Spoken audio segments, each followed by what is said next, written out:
No, I think we're going to be okay. We're live streaming this on video, too, so that's kind of the reason everything's got to come from here. Yep.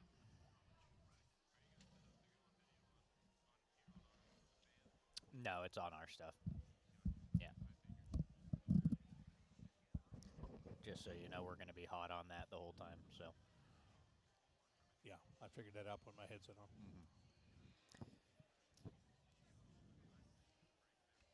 Yes.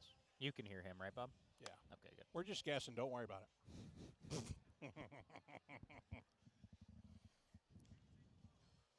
Sweet. So in the first segment, you'll just need to go to that other panel and bring Don up. Yep.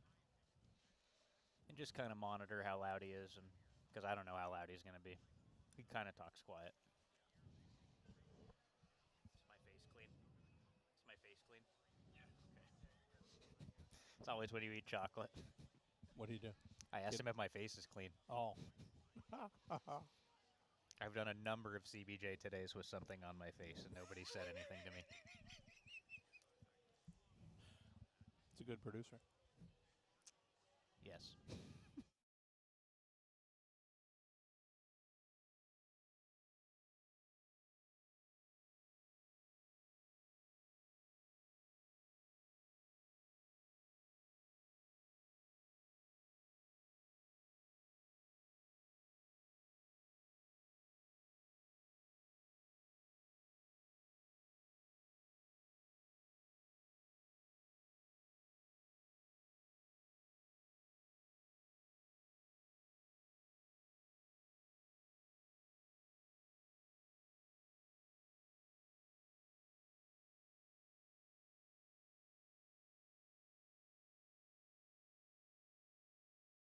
Blue Jackets 2025 Draft Show. We are coming to you live from Nationwide Arena right now. As a matter of fact, the Blue Jackets are slated to pick 14th and 20th in the first round of this draft, and we'll take you right up to that, and we'll take you beyond that, as a matter of fact. When it's all said and done tonight, if they do that, Dylan. We don't know exactly what they're going to do. There was a trade made earlier today. Charlie Coyle and Miles Wood were acquired from the Colorado Avalanche in exchange for Gavin Brindley and a couple of draft picks. So Don Waddell, who we'll talk to here in just a few seconds, he's already added some pieces to this Blue Jackets team, and that's what he said he was going to do coming into the draft. Yeah, it was kind of the word around the NHL, the word certainly here in Columbus, that Don wanted to be very, very aggressive, and he was throughout the day. Of course, the Blue Jackets were linked to Noah Dobson early in the day. Then they get it done acquiring a couple of players from the Colorado Avalanche and Miles Wood and Charlie Coyle. I couldn't be more excited about it. I think both of those guys add a lot to this team. Size in particular, speed as far as it goes with Miles Wood. And Charlie Coyle is just a versatile player that can kind of play up and down a lineup, another guy with size. He's put up as many as 60 points in his NHL career in a single season, maybe more of a 40, 45, 50-point guy. But, you know, he can play on the wing. He can play down the middle. It's a lot to like about that player. Yeah, and we've talked about this a lot. I mean, the draft has been great for the Blue Jackets in the last couple of years. I mean, they've really acquired a lot of pieces, and we saw a lot of those pieces starting to really come into their own throughout last season. The Adam Fantillis, the Kent Johnsons, the Kirill Marchenkos, you know, those guys.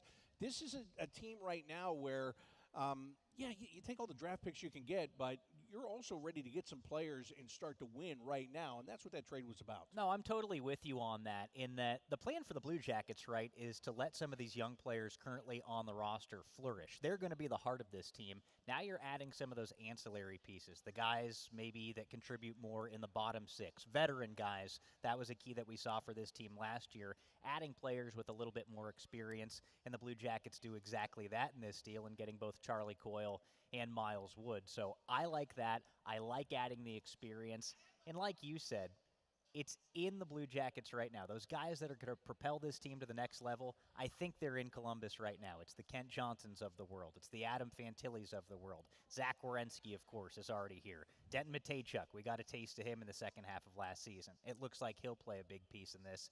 And while I am a big believer that it's important to continue making your draft picks down the road because you want to keep adding to the equation, right? You want to keep having those pieces that, hey, maybe they slot into the lineup when you need a cheaper young player, or maybe you can trade that prospect for a big-time player at the trade deadline or during the offseason like we're at right now. Gavin Brindley, of course, gets dealt.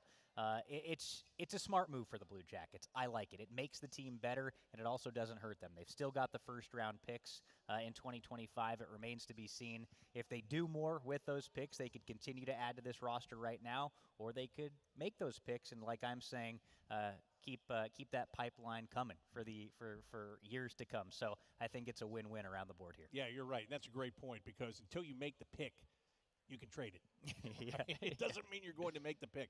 So it'll be interesting to watch and see what else, if anything else, is able to get done here tonight.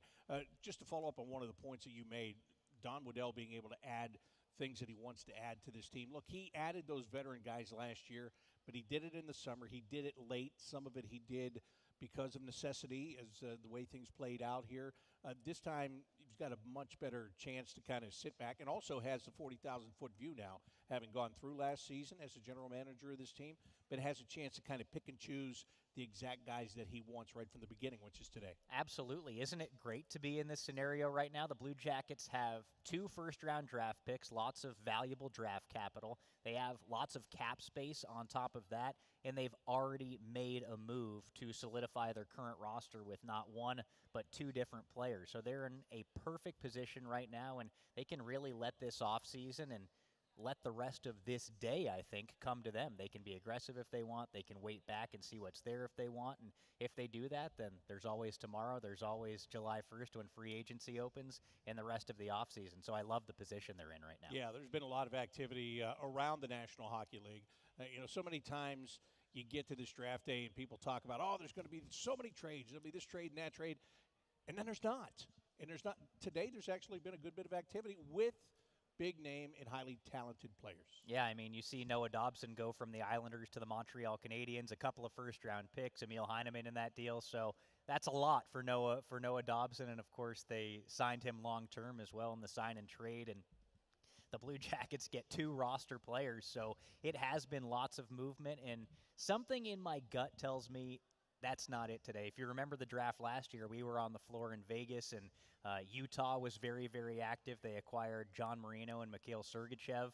So I would fully expect we get some more blockbusters here this evening. Yeah, that wouldn't be a shock, because, again, you lay all this groundwork and you have things going on, and sometimes teams will not hedge until all of a sudden you're right in it, right? Yeah. Or you see what somebody does. Like a team might take somebody, and that's going to leave somebody available, or they took my guy, so I want to try to make a trade and get this guy, either an established player off the team, or try to get that draft pick from them. And so that's why there could be more jockeying here tonight. There's so many names out there too, right? Like if you just scroll social media today, it's like, oh, there's teams in on this guy, there's teams in on this guy. And I'm sure there are names that we haven't even heard of yet, right? We're going to be scrolling social media the rest of the night, and it'll be like, oh, wow, this guy's available. Oh, they're going after this guy. That's what's so exciting about the draft, in addition to young players seeing their dreams come true, right? We get to see all these different players selected. The Islanders have the first pick. Matthew Schaefer, the defenseman, is expected to go number 1 overall. Outside of that, nobody's really sure what's going to happen. So there's lots of excitement from a bunch of different angles tonight, which I'm fired up to see. Yeah, we're going to talk about that as we go on here tonight, and have some other people talk about that too, about this draft. It seems like there's a couple of guys that rise above the rest, but there's a whole bunch that look like they're going to be good players, and they could go in almost any order. I think once you get to about number 5, you could go from number 5 to 25, 35, and it could be in any order. And it's the first time in a long time that I've read different things from these draft experts and looked at people's picks, and a lot of them are so different. And there's variation, and sometimes big variation, where one guy has a player ranked and where another guy has a player ranked. So it's unusual. Some people will say it's a down year for a draft, but I think it's very similar across the board. And that's what's going to make the job really not just tough, but the scouts, I would think they would love this, right? Yeah. Because this is where you get to shine. You really get a chance to shine. If you get a guy that other people thought wasn't going to be that guy, and he turns out to be that for you. So there's a lot of those players out there. Oh, I can't wait to see it. And there were so many guys, like you go this time last year, it was James Higgins was going to be the number 1 overall pick.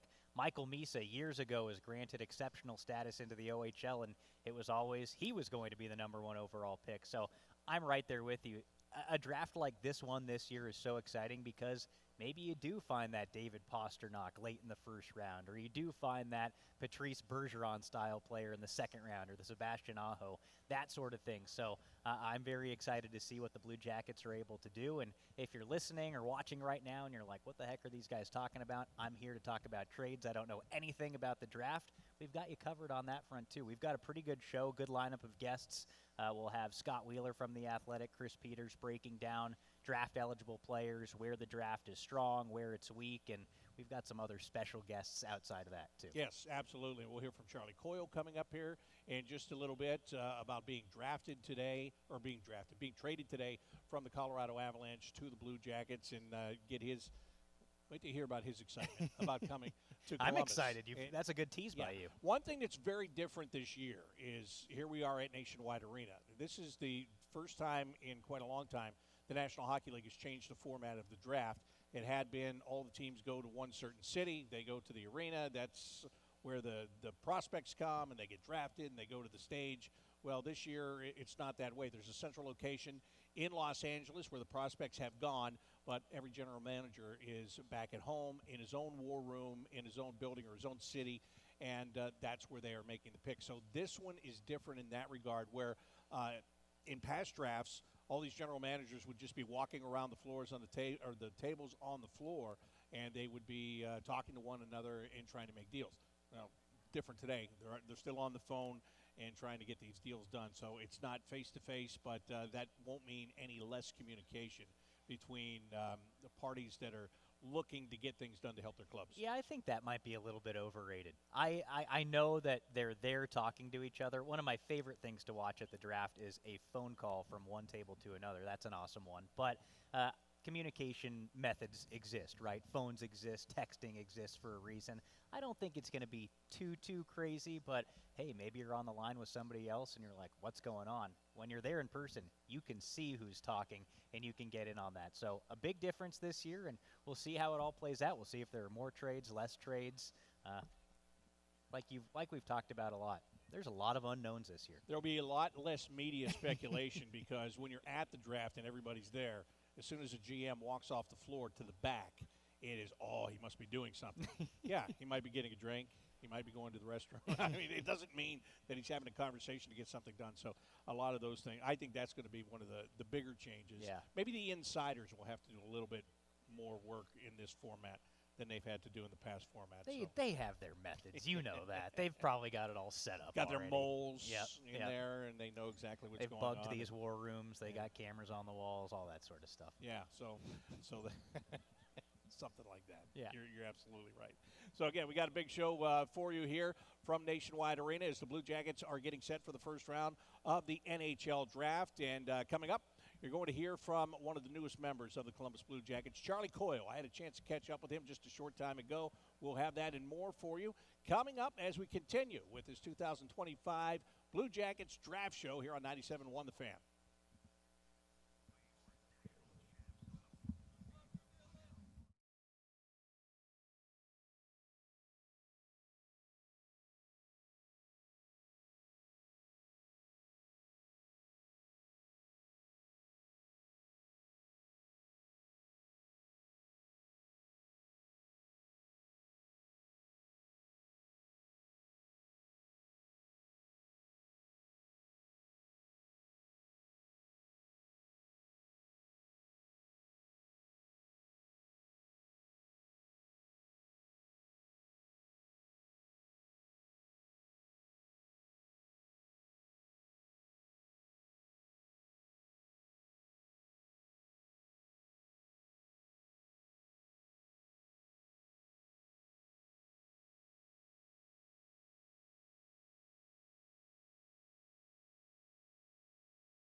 Blue Jackets Draft Show right now. We are pleased to be joined by the General Manager and President of Hockey Operations for the Blue Jackets, Don Waddell. And, Don, I know it's been a busy day for you. I know there's a lot more that you have to do, and there's a lot of people listening, a lot of people watching tonight, but I know you're also proud of how many people have shown up here at Nationwide Arena for this draft party, aren't you? No, it just shows you how great our fans are and how interested and invested they are in the Blue Jackets, which is great.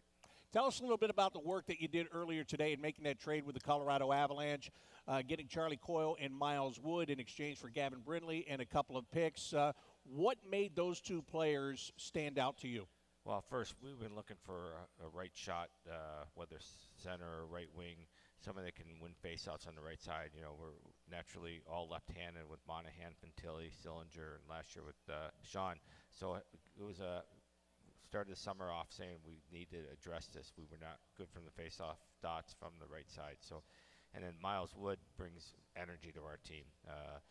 You know, he can play bottom six positions, either third or fourth line, plays hard.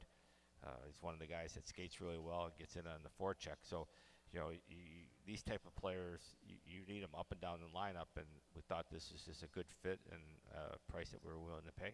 Don, throughout this process, you have not been shy about your willingness to potentially trade one, if not both, of your first-round picks this year. So what's cooking right now? You got any irons in the fire? Yeah, it's quiet down the last little bit here. You know, it was busy the last 4 or 5 days with a couple of big trades that didn't work out. Prices has got too a little steep for us. But certainly the phone is always on, and you never know when that next call might come. How close did you come to, well, if it is true, the Noah Dobson trade? It was reported all afternoon that it kind of came down to you, to the Blue Jackets and the Montreal Canadiens. I mean, how deep into that were you?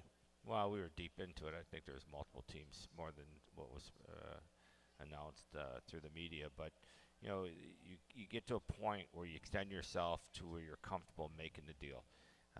Not only the assets you're giving up, but the contract you got to give. And we got to a point where we just said, you know, we did not want to lose that many assets from our team. And, you know, the picks were one thing that we've talked about all along, that we were willing to give those up for the right player. But when you start pulling too many players off your roster currently, even if it's 2 players, it just was something that we just felt that we were better off passing on and keeping those players. Now, with that position, and you've always said you wanted to add to the defense, where do you turn now? Is that something you could still get done with a trade, or looking at free agency, or just to the guys that you've had here before that you might come back to? Yeah, all 3 of those options are available to us. You know, you get some unrestricted guys that we still have property of till July 1st that we continue to talk to. You know, trades, there's still a lot of trade talk going on. You know, everything doesn't have to happen before the draft, and then, of course, starting July 1st, you got free agency. So certainly we're going to explore every one of those possibilities and try to come out with the best income that we can. Don, thank you very much. We appreciate it. I know you're really busy, and I hope you're able to get something else done tonight if it presents itself. Otherwise, we'll look forward to your 2 first-round picks. Thanks, guys. Always a pleasure to be with you. All right, that is Don Waddell. He is the president of hockey operations and the general manager of the Columbus Blue Jackets. We talked about that trade that he made earlier today with the Colorado Avalanche and getting a couple of key players. You heard him talking about Charlie Coyle, a right-handed centerman, wants to win more faceoffs from the right side. I had a chance to catch up with Charlie Coyle just a little bit before we went on the air here, and here's our conversation. Joining me right now is Charlie Coyle, one of the newest members of the Columbus Blue Jackets. And Charlie, were you surprised that you were dealt by the Colorado Avalanche today, or was it something that you knew might happen? You're always kind of surprised, I guess, in a way. But my situation, I have 1 year left.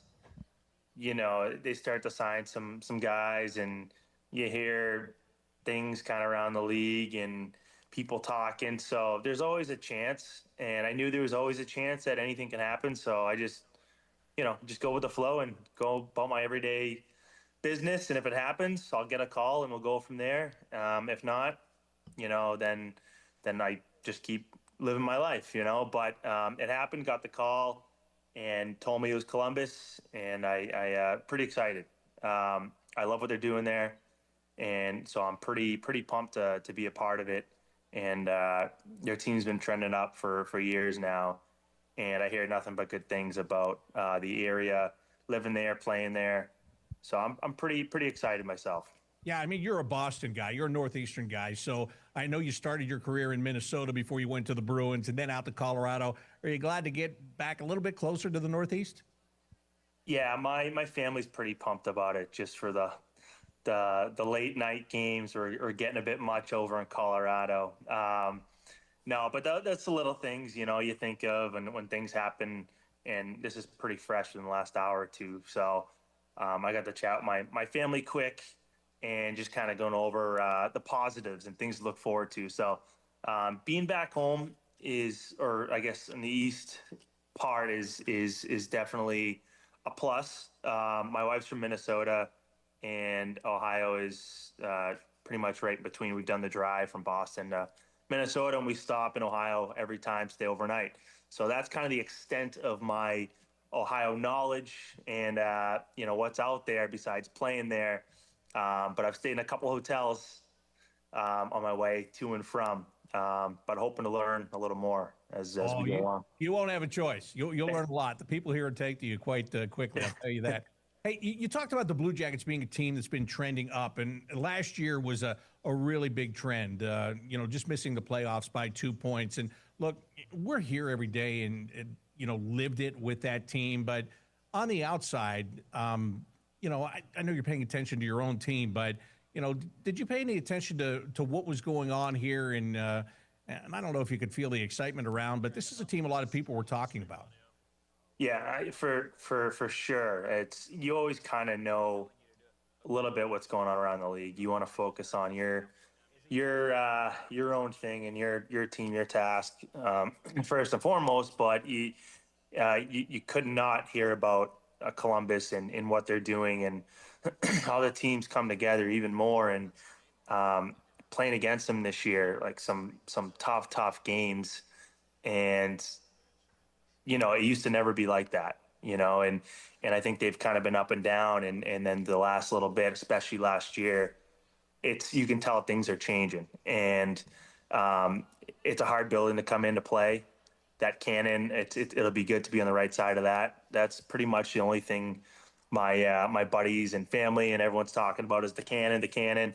So I'm a big cannon guy now, and but I'm excited to join the team. That it's you can just tell there's a lot of good coming, and a lot of good that's already come from these teams the last couple of years, especially last year. And I just want to do my part to come in and fit in with the team and bring what I can bring to help out and help them win a little more. And it's always a team effort, but this is a team that's, again, come together even more and has used that and become closer to achieve, making playoffs and beyond. And that's the goal. Are there any guys or any guy or guys in particular that you're looking forward to being a teammate with here? You know what? This has all happened so quick, and I'm trying to think of guys guys who maybe contracts are up this year, who may be back, might not be back. I don't even know the whole, because this is so fresh. But a lot of guys who are just, Zach Werenski, one of them, who's just seems like he takes a big leap every year. I always envy the way he can just play with what looks like is very effortless from the outside, and the way he skates, handles the puck, and does everything out there. But there's other guys too who have taken big strides, and guys who first couple years in the league who you never knew before, and all of a sudden you're playing against them, and you're like, these guys can play. And I think there's a pretty good young group in there of guys who are hungry and only going to get better with experience from this previous years. And as we go, Sean Monahan, one of them who's been around the league for a bit now and is a great two-way centerman. And then Boone Jenner, a guy who's always hard to play against and has done what looks like a pretty good job of leading that team and being who he is and bringing guys along with him. Those are the teams and the guys you want to play with and be a part of. And so that's what excites me as well. And I'm pretty happy to be able to play with those guys going forward. Well, I got to tell you, Charlie, I've enjoyed watching you play against the Blue Jackets for the past, 12 years or whatever it's been. You frustrated me at times, so I'm really looking forward to calling your goals now on this side of it, where I'm excited about it. I am too. I think you're being too nice. I don't think I've done too much damage, and but looking to do some more as a Blue Jacket, and I'm just excited to get in there. And I always love playing in that rink and being in there, and kind of hearing the cannon, but we'll love hearing the cannon now. But I appreciate those words. It's very nice. All right, looking forward to it. Thank you very much, and look forward to meeting you in person soon. You too, Bob. Appreciate it. We'll talk soon. So there is Charlie Coyle, and that is why I love hockey players more than any other athlete. Here's a guy that just got traded. He's sitting on his couch trying to figure out what's going on in life, but it's just so open and honest and fun to talk to. What a guy, right? Like, everything I've heard about Charlie Coyle is that he's an all-world guy, like so many hockey players are. The same goes for Miles Wood, so I'm very excited to get to know both of them. And like you said, it's nice to have them on our side now, making the cannon boom here at Nationwide Arena. And I feel like that's what everybody says when they get acquired by the Blue Jackets, right? Oh, I'm the cannon guy now. We'll see about that, Charlie. We'll see about that. They all hate it. They all hate it until they play here, and then they love it. So, so there is Charlie Coyle, and we just heard from Don Waddell. Now, here's what we're going to do on the radio side and on the video stream. We're going to stay right here. We're going to take you all the way up to 10 o'clock tonight. But right here in Nationwide Arena, we are going to break from this show. We're going to take you to the NHL Draft pre-show, and then the draft gets underway at 7 o'clock. That's when they will start making the picks. A little bit after 7 o'clock, the New York Islanders have the first pick on the board. It's pretty much known they're going to take Mathieu Schaefer with that pick. That's what everybody thinks. They traded Noah Dobson. Schaefer's a defenseman, expected to be a pretty good defenseman when it's all said and done. I would bet on it if I could, but I can't. So, so that's what's coming up. So those of you here at Nationwide Arena, continue to enjoy the evening with us. And again, those of you on our stream and on 97.1, stay right there, because we're coming back with much, much more as the Blue Jackets Draft Show presented by Ohio Health continues on 97.1 The Fan.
Set to celebrate a 25th anniversary season. It really kicks off in many ways with this draft tonight. The Blue Jackets, again, have picks number 14 and 20 in the first round that is being held tonight. It is based in Los Angeles, California, but again, every general manager is in his own city to make the picks this year. And speaking of 25 years for the Blue Jackets, we have these nice 25th anniversary polos, and there's also a pretty sweet cap, too.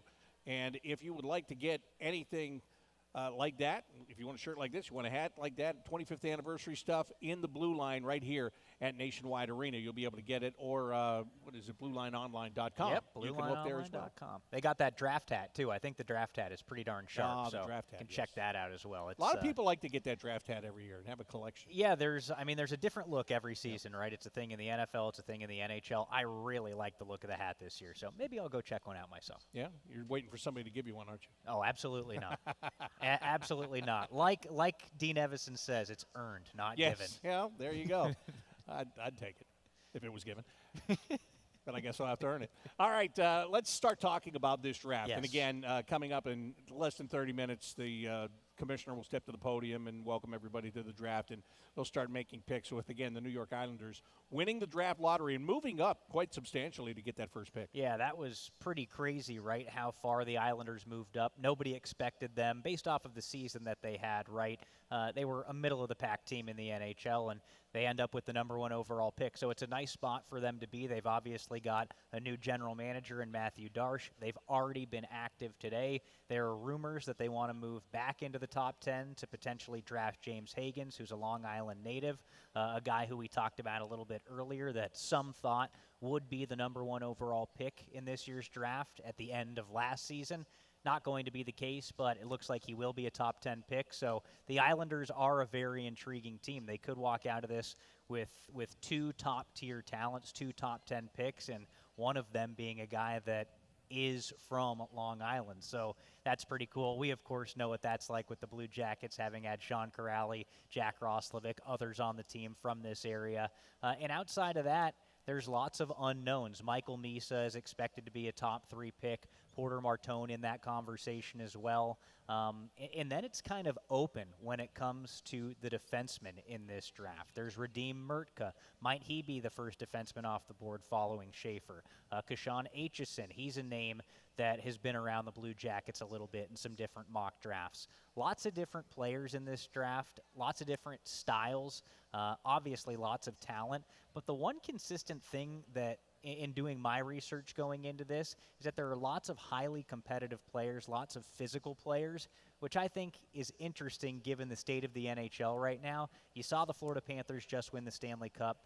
That's how they play, right? They've got lots of skill. They're very deep, but they're in your face. They're a physical team, and they play in your face. And I find a lot of guys in this year's draft maybe have a little bit of that sandpaper, a little bit of that jam, that bite in their game. So if I'm a Blue Jackets fan and they end up making these picks, I think that's what excites me most, is that they're going to get a guy that wants to be that style of player. Every year, whatever team wins the Stanley Cup, everybody else looks at that team and they say, what did they have that we didn't have? What style did they play? What did it's a copycat league, right? And everybody will try to copycat. So with what you're saying, everybody wants to get bigger. Everybody wants to get tougher. Everybody wants to be more intimidating. And that's what teams are trying to do all over the board. Well, and that's the case with this trade the Blue Jackets made, right? You have Charlie Coyle, who's 6'3", 215 pounds.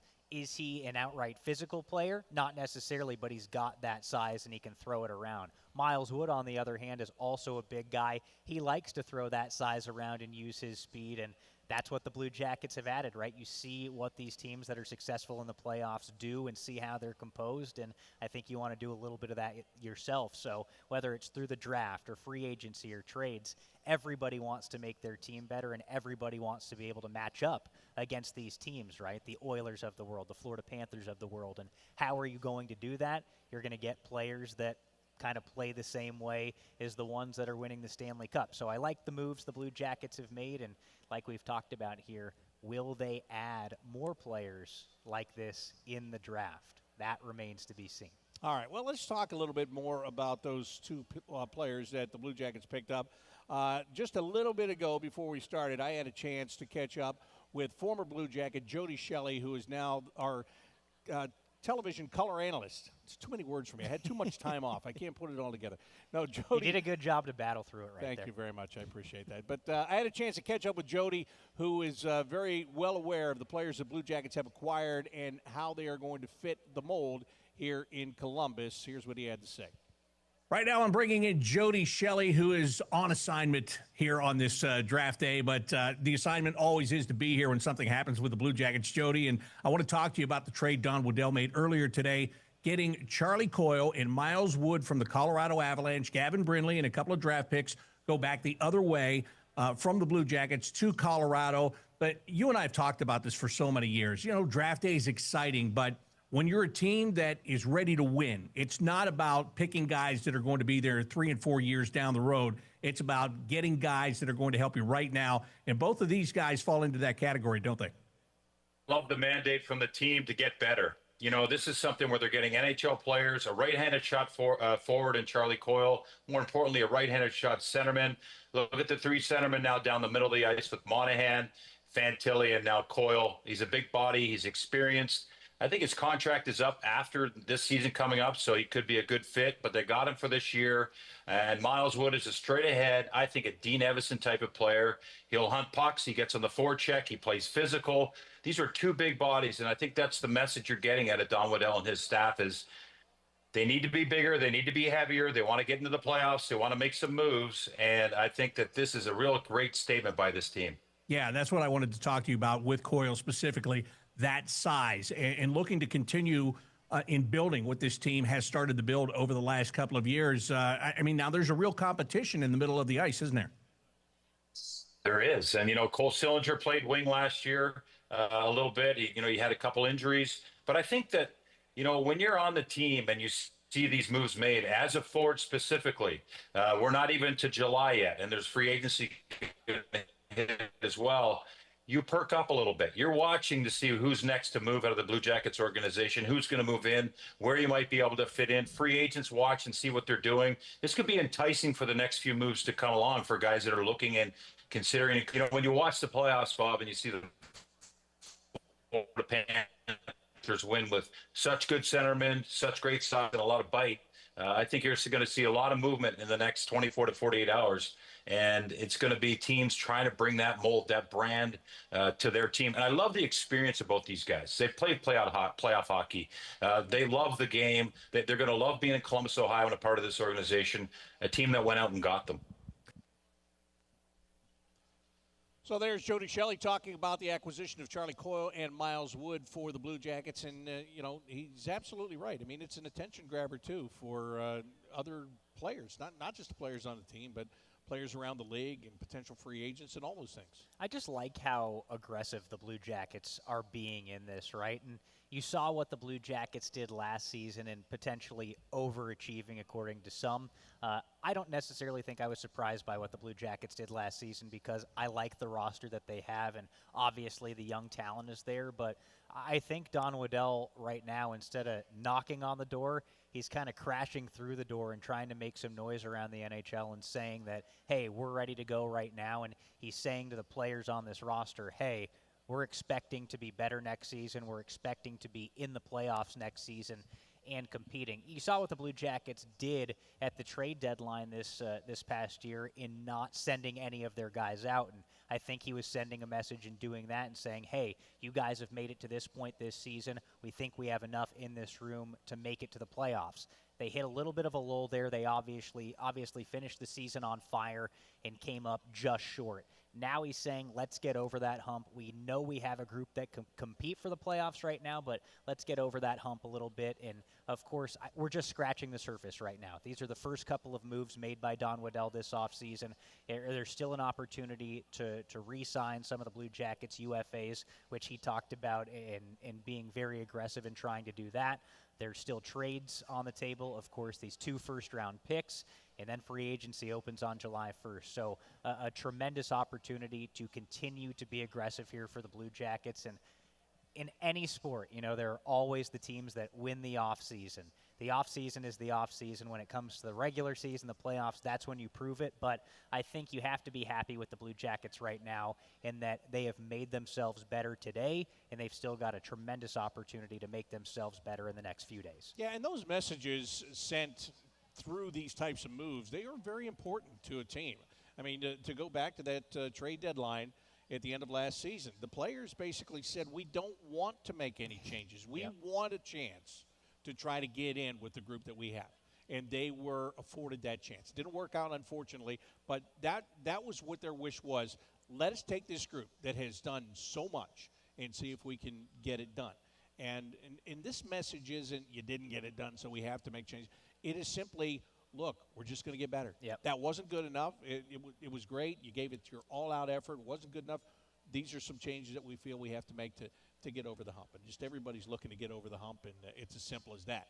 So Blue Jackets still do have their their 2 first-round picks that they will take at number 14 and number 20 as it stands right now. Coming up next, we're going to talk a little bit more about this draft, and we're going to get some outside opinions on this draft and the players that are available, and just some thoughts of what's actually there and what teams might do once they start picking. That's coming up as the Blue Jackets Draft Show continues here on 97.1 The Fan.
League getting ready to start making draft picks. About 20 minutes from right now is when they will get it underway in Los Angeles. The New York Islanders will be picking first. And we didn't talk about this. The Islanders, with a brand new general manager, a former Blue Jacket himself, Mathieu Darche, is going to get the benefit of winning the lottery. And he won the lottery before he was even there. I was going to say, heck of a situation to walk into, right? That's pretty fun. Yeah, I got the #1 pick. How about that? An appealing job there. The GM of the New York Islanders for Mathieu Darche. So they will be picking, I say, in about 20 minutes from right now. But let's bring in some other people to talk about this draft and the strengths, what teams might do and things like that. John Buccigross from ESPN. He'll be hosting the show on ESPN tonight from Los Angeles. He was actually here at Nationwide Arena just a couple of days ago, and I had an opportunity to sit down and talk with him not only about the draft, but how he looks at this Blue Jackets team that finished up last year and is ready to start in the fall. When you look at this Blue Jackets team as we get ready for this draft, this team is finally back in the position where it's looking to add players that can play right now. I mean, these draft picks, whether they're taken, whether they're traded, whatever, doesn't matter. You're not looking 3 and 4 years down the road right now. You're looking at this coming season. Right, yeah, 2 #1 draft picks, always good. It's always good to have organizational depth, but you're right. Anybody they take now, because they're a good team, again, anybody they take now probably won't show up to 3 to 4 years. But 3 to 4 years, as we know, time goes fast. And if they find a right-handed shot defenseman or a young defenseman who at 22 comes up and is suddenly a top 4 guy that you can pay minimum wage in the salary cap era, that's important to always do that, to always have those guys to supplement who are actually can contribute. Like that's Edmonton's problem right now. They don't have any of those young players that can bring up, play for minimum wage, and be a big contributor. So that'll be the step. Don Waddell, though, the team is in a position for 10 years to be a success. I'm an Adam Fantilli stan of all time. Like, he is the dude. And you win around guys like that. And what Johnny Gaudreau did, choosing Columbus, I think changed the image of this franchise forever. I think you cannot, the reverberations of that are going to be felt for years. And who knows, maybe we'll see another big free agent sign this summer. And I think Johnny helped lay that groundwork for picking Columbus. That was an amazing moment in franchise history when he did that. It came out of nowhere, and no one saw it coming. They all thought the big East Coast teams were going to get him, but no, this is where he, and only in the meantime, how his wife has responded to the area. They know what a great place it is to raise a family. And as players enter their prime, they start having kids a little bit later now, like all young kids do. They tend to have babies and kids a little bit later, just as they enter their prime. And where do I want to raise their kids? They want to raise them in a place like Columbus. So I really believe what Gaudreau did is going to have a huge impact for this franchise going forward. The first ripple was Sean Monahan coming here. Absolutely. To be honest. And Sean was such a huge part of what this team did in the turnaround last season. Right, exactly. And just an amazing player. And you're right, Johnny's wingman, and but Gaudreau was a rock star, man. He was, and funny, all the USA Hockey stuff that we see kind of after the fact, because people don't really pay attention to USA Hockey stuff outside of the Olympics. And the fact that they dedicated that to Johnny, Zach went into the room and brought Johnny's 13 out when they won the gold medal this year at the World Championships. That was really cool. So yeah, just there's so much good feeling around Columbus, great momentum, and you hope now it can continue with the draft, see what Don Waddell does. Talk about a guy with experience. He's done everything in the game, going back to the IHL. He was a defenseman for Northern Michigan. He played the game, started the Thrashers, of course, was part of the Red Wings success early on. This is the guy you want at the helm right now. And I'm sure he's juiced like he's a young guy again. He probably has that enthusiasm of a guy in his 20s and 30s as he takes on this role. How do you see this draft? Because this is an unusual one. There's not a Nathan McKinnon, Sidney Crosby, Connor McDavid kind of a guy. And from all reports, everything you read, everything you watch, everything you listen to, it seems like, well, there's a couple of guys that could be really good. And then there's just a lot of good guys that could slot in almost anywhere. Do you agree? Absolutely. Yeah, I think there's going to be guys, and that's why drafts are fun. I like looking back at drafts, 5, 6-year-old drafts or 10-year-old drafts, or even 4-year-old drafts. And if you drafted again, where would this guy go? And there's always movement, So even though you think, oh, we have the 11th pick, or we have the 17th pick, or wherever we are, those guys are David Pastrnak went in the 20s. Patrice Bergeron was a 2nd-round pick. Brad Marchand was a 3rd-round pick. I'm surprised GMs, and this is maybe if Don Waddell keeps those picks, he can identify there's a couple guys who are like the most intense play like Matthew Tkachuk. Maybe not skill-wise, they're rated lower, but that's a player that Don Waddell can take now. He doesn't have to take the flashiest little skill guy. He's got plenty of skill. Take a guy who you can see, boy, when he's 21 and he's pretty physically in a good position now. He could really help us in that bottom 6 and maybe creep up in the top 6. So getting guys like a Matthew Tkachuk, who can't really skate very well, but look at his value, right? And Brad Marchand, 37 years old, playoff beast. That's who you win with. So Don can identify guys who win in the playoffs. He has a guy, because you have to make the playoffs as a GM, right? You've got a GM for the regular season to make to win games, sell tickets, and then get to the playoffs. But when you get there, there's a certain type of player you need to win, and maybe he can take a few of those guys in the first round. I was just thinking, I'll bet you scouts love drafts like these. I agree. Less pressure, right? Yeah, well, yeah, and when you have those top guys, and if you have 7 of them, everybody's going after those guys, right? Maybe let's try to trade up, or you know what's going to happen. I mean, here is where you can really separate from, how good is my scouting staff as compared to somebody else's, right? I love that nuance, right? Yeah. There's like nuance, and that's what a scout, the best scouts can look at a guy and say, boy, if his stick was an inch longer, he'd be a better player. Or you know what? If he sharpens his skates this way, if his hollow is different, he can. There's some scouts who are that good. But you're right. As opposed to draft rankings, top 7. All right, when in doubt, just take that 4th rated guy. We pick 4th. Take the pressure off. But I really think this kid's going to be like a Sam Bennett down the road or a Matthew Tkachuk, even though he's rated 12th, right? But that's happened before. Alexander Barkov, no one had him going 2nd to Florida. Dale Talon was the GM at the time, a guy who I think was a nuanced GM. No, we're taking that big giant Finn guy whose dad is a Russian who played pro hockey. I think that's long term. That's the play. Obviously, it was the right play. And even when Dubois was taken here, and that was at the time, and it looked like it was going to be a great draft. He didn't take care of his own career going forward. But sometimes you take the different guy, and it's the right move. It's not always the draft list is not always the way to go. Well, Bucci, thanks for taking some time for me. Brother. Great to have you back in Columbus, and we'll see you here with ESPN. Amen.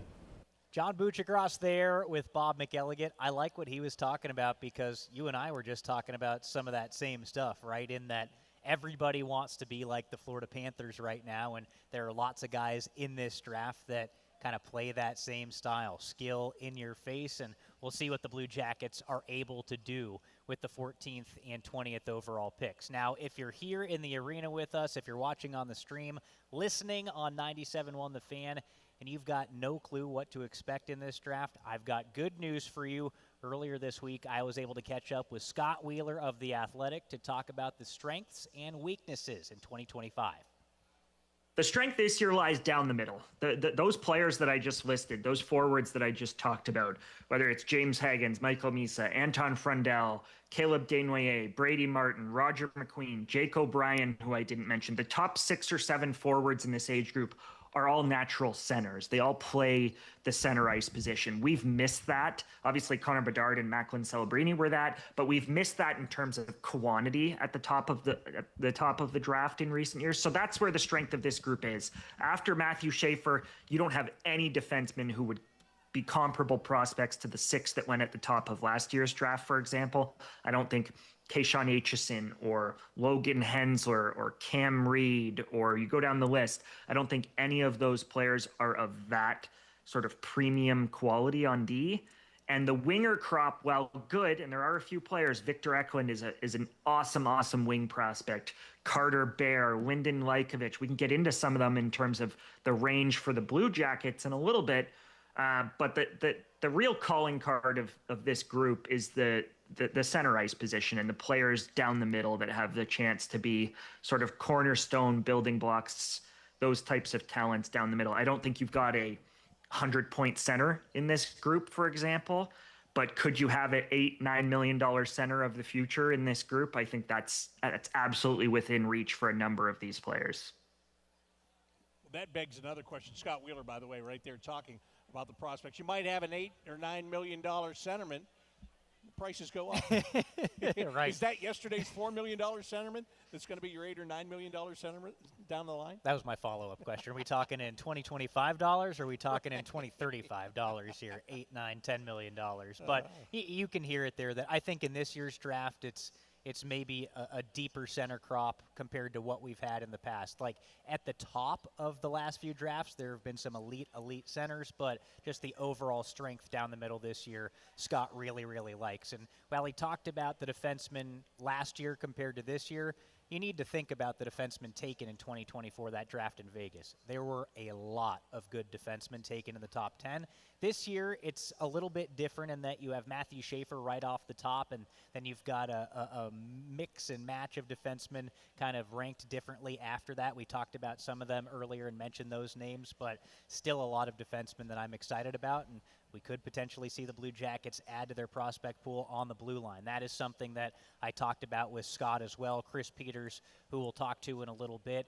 Of course, the David Jiricek trade, that weakens the Blue Jackets prospect pool on the blue line, so we'll see if they replenish this year. Does it? I don't know. Does it? We'll see. In theory. In theory. That didn't work out, so I don't know if it weakened it. Actually, we'll find out with the 20th pick maybe. We'll find out. All right, the draft is about to get underway in Los Angeles. We're going to take a break and come back, and teams will start picking. We'll start talking about everything that's going on and continue to talk about the Blue Jackets, the ads that they have made, what they still might do, and we're going to be here with you through it all on 97.1 The Fan.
Getting set for the first round of the National Hockey League Draft. It's about to get underway in Los Angeles in just a few moments. New York Islanders have the first pick. Will there be deals done while the picking is going on? There very well could be. There are some teams that might feel pressure or might see an opportunity as teams start picking players off the board. So, Dylan, this is where it gets fun. We've had the opportunity, we've been blessed with the opportunity to go for the past couple of years to the draft. And, the top prospect players are there in Los Angeles. It's going to be a little bit different, but you're still going to be able to see them the way they react to being a first-round pick here tonight. Yeah, I know everybody talked about it going into this, and it was going to be so different. It's very much like the NFL draft, where all the teams are back at their facility in their war rooms. They're making the picks. I'm sure when the Blue Jackets make their pick, they'll have a camera shot on ESPN into the Blue Jackets war room. But most of the top prospects are on site in Los Angeles. You'll see them there. You'll see their name called, their reaction, prospectively giving the commissioner a handshake, whatever the case may be. So it'll be a lot like the NBA draft a couple of nights ago, the NFL draft. That's my expectation. We've got the camera shot right now in Nationwide Arena, and they're showing exactly that, all 32 teams around the league, and the shots into their war rooms. It looks like a lot of them are using their locker rooms. But that's what it's going to look like this year, and I think then they're going to set up a little meet and greet with the prospects and the guys that drafted him, the GM of the team and a couple of others, which they'll have on TV, and hopefully we're able to get those guys on our show themselves. We'll have interviews with those players. Those 80 people that usually go to the stage are going to be on a virtual meeting. Yeah, I think they're going to be 3 people instead of 80 this time, right? And next year, if they go back to the old format, they're going to say, we really liked only having 3. Just bring 3 to the stage. All the scouts are going to be like, are you kidding me? It's my one time to shine. If it's your guy. Oh, yeah, you get to go up. Hey, we might have one of those guys on the show later, too. All right. It depends on what happens with the Blue Jackets and their pick here, but prospectively, we could have a scout that scouted one of these players that the Blue Jackets take later on the show. Perfect. We've had the chance to do that in the past, and it's always great to get that insight. Awesome. Get the insight from the guy that actually watched him and why he recommended that player over other players. The top 5 picks as they are slated right now, and I say that because there's been a lot of talk about some picks here. The Islanders go number 1. The Sharks are set to pick number 2. The Blackhawks number 3. And this is where it starts to get, is this going to happen or not here? The Utah Mammoth is in the number 4 spot, and for the last week plus, they've been talking about the fact that they would be, they could be coerced into giving up that number 4 overall if they got the right deal for something, although they did do a deal the other day to get J.J. Peterka from the Buffalo Sabres, and they didn't have to give up that 4th overall pick in that one. Nashville has the number 5 pick. That team, to me, is pretty intriguing because they amassed an all-star team last year, put together a bunch of players, Steven Stamkos being the headliner of the group, and Barry Trotz, who took over as the general manager, put together a lot of great players who he thought would do great things, and they didn't. And they were not good. And they're picking number 5 overall, and he's looking to change things there very quickly. Not move out any of those big names necessarily, but, move out the guys he has to bring in other guys that'll fit better. And I think it goes back to what I talked about off the top of the show. We've heard a lot of names out there earlier today. Different names might pop up during the draft, one of them being Jordan Kyrou. I was just doing a little bit of scrolling, and the Montreal Canadiens are now connected to Jordan Kyrou of the St. Louis Blues. So Montreal is obviously being aggressive. They've got lots of draft capital this year, not really anymore after trading the first-rounders to the New York Islanders, but they've got 3 second-round picks, I believe, or 2 seconds and 3 thirds, something along those lines. So still a lot of capital, good prospects in their base too. So we'll see if anything materializes there. But that's what I'm talking about. Things change as the night goes on. And one of the big things, I think, is it's tough to trade these picks prior to the draft because, okay, the Blue Jackets have pick number 14 and they have pick number 20. If you're the team receiving one of these picks from the Blue Jackets, you want your guy to be there, right? And you're going to wait to see if your guy is there before making the trade with the Blue Jackets to acquire that 14th pick or acquire that 20th pick.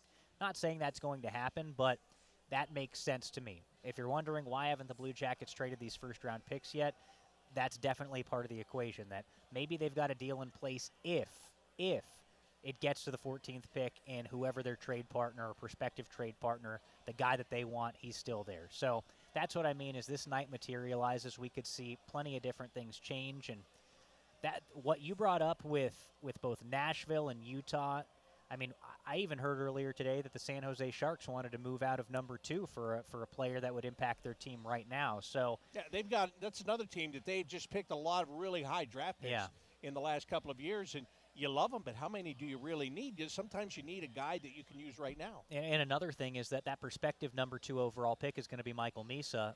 Will Smith is slotted to play down the middle. Their head coach, Ryan Warsofsky, has said as much. That's his plan. They've got Macklin Celebranius, so they've got their top 2 centers of the future. Do you want to move out of there? Do you take a player like Porter Martone that's a big power forward on the wing? It's probably too early to take another one of those defensemen, so those are the options they're weighing right now. Maybe they can add another impact player, but I don't really remember a draft like this that so many picks were there to be had. It feels like an NFL draft where teams are trying to move out of the top 5, potentially drop back, add to their roster right now. When it comes to the NHL, I feel like you rarely see those trades happen. The last time I can remember something like that happen outside of Utah last year in the deals with Sergachev, Marino. Think back to when we were in Montreal and the Chicago Blackhawks traded Alex DeBrincat to Ottawa at that point. They got, I believe, the 7th overall pick plus, and they were able to make those selections. Kevin Korchinski was that pick that they got from Ottawa, that 7th overall pick. So it just doesn't happen like that a whole lot in the NHL, where you're trading picks for players as the draft goes on, I feel like. But this year has a little bit different of a vibe, and I think it would be really fun if that were to happen. It would make a lot of work for us tonight, but it would be very fun. Yeah, I talked to a scout earlier this week, and he said one of the problems is that so many teams feel that they're so close that they're looking to get players and not picks. Yeah. The players are more valuable right now. Exactly. Gary Bettman, the commissioner of the National Hockey League, about to address the league. Let's listen in on ESPN. On your vibe. Hey, welcome to the 2025 Upper Deck NHL Draft. Tonight is the night on which lifelong dreams come true. It's also the night on which the building blocks for Stanley Cup champions are put into place. To all of the fans watching us over the next 2 days on ESPN and the NHL Network in the United States, and on Sportsnet and TVR in Canada, the NHL thanks you for being the best in sports. And thanks to the thousands of fans attending watch parties in our 32 markets, we love your passion for our teams, and I love the passion here today. Special thanks to the City of Los Angeles and the Los Angeles Kings.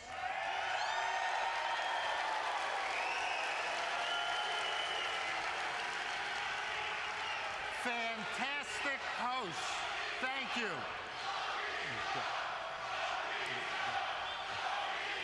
Now, we have a lot of work to do, so give me a couple more minutes. Much has been written and said about the changes in our draft format this year. It's been called the decentralized draft.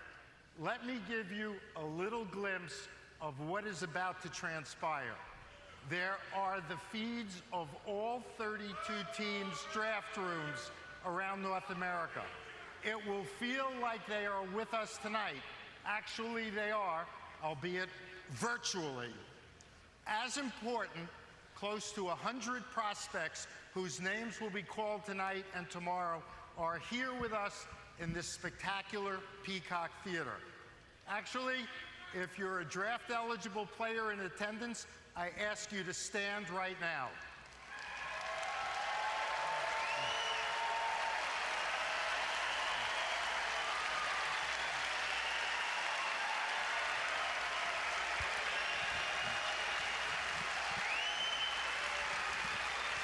Gentlemen, congratulations on getting to this point. Enjoy the moment, and when your name is called, remember your parents, siblings, other family members, coaches, teachers, and teammates have supported you at every step along your hockey journey. Please be seated.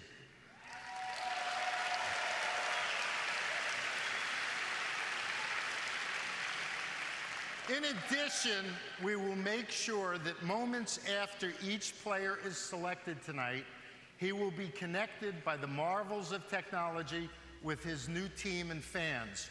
We'll do that by visiting what we call the NHL Draft House. So while we're on the subject, we're going to take a visit of our own. With us is Matt. So we're talking, or you just heard talking, Gary Bettman, the commissioner of the National Hockey League from Los Angeles, and he is introducing this draft house where each prospect will come in and he'll meet with his general manager and other player personnel, as we were talking about. Yeah, that's what I was just describing to you before. So they will do that, and that's how the picks will be introduced to the teams that have selected them this year. So we're going to take a break right now. We'll come back. The New York Islanders will be making their first pick, and we're also going to be joined very shortly by Mathieu Olivier. Boy, did he make himself a presence in the National Hockey League last year, and he made himself a Blue Jacket for the next 6 years by getting a contract extension late in the season. We'll have all of that as the Blue Jackets Draft Show presented by Ohio Health continues here on 97.1 The Fan.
The New York Islanders have taken defenseman Matthew Schaefer with the first overall pick in the National Hockey League draft. So 1 down and 31 yet to go.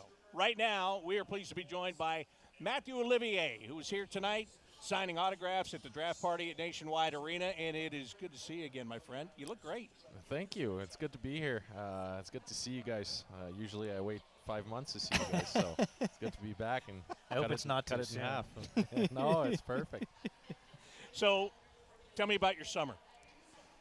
Busy, first of all. Obviously, we're training and started skate. And, I'll get away from that. We'll worry about that stuff. Tell me the fun stuff that you're doing. I mean, honestly, it's all family time. A lot of my free time is just taking care of the family and thinking about different activities that we can do and being outside as much as we can, and when the weather allows it, and just taking this time to recharge the batteries and making sure we're ready to go when we get to September. Honestly. See, I know that's the fun stuff for you because I know you love to spend time around your kids. You don't get all of that in the wintertime, so this is your time, Dad. Yeah, it's the time for Dad to pick up some slack and for Mom to get a few nights out with her friends. So, but no, she obviously, we spend a lot of time together, and it's, that's always the main focus every summer. I get up, I get ready for the season, then I go home and spend as much time as I can. So there's not much else to it, seeing family and friends as well. We're, we're not traveling this summer. We're not doing any of that. We're just, kind of taking it easy and really just, focusing on spending some quality time together. This is your first off season locked into a long-term contract as an NHLer. So how does that change things for you? I don't think it's changed much. Okay. Honestly, it's sometimes you talk to some people and they're like, oh, like you got it done now. You can kind of take it easy, take a day off here and there, and it's weird. But for me, it almost kind of adds not pressure, but there's more expectations that come with a contract like that. So you want to be even more ready, more focused. You don't have as many things to think about, right? You don't have as many question marks. You're just kind of focusing on the next season, and it almost makes it, for me, easier to push even harder and try to get as ready as I can. You just said it, expectations looking forward to next season. Well, the Blue Jackets made one big move earlier today to acquire 2 big players, Miles Wood and Charlie Coyle from the Colorado Avalanche. What did you think when you first heard the news? I thought it was great. Obviously, we're adding 2 guys that have been in the league for a while.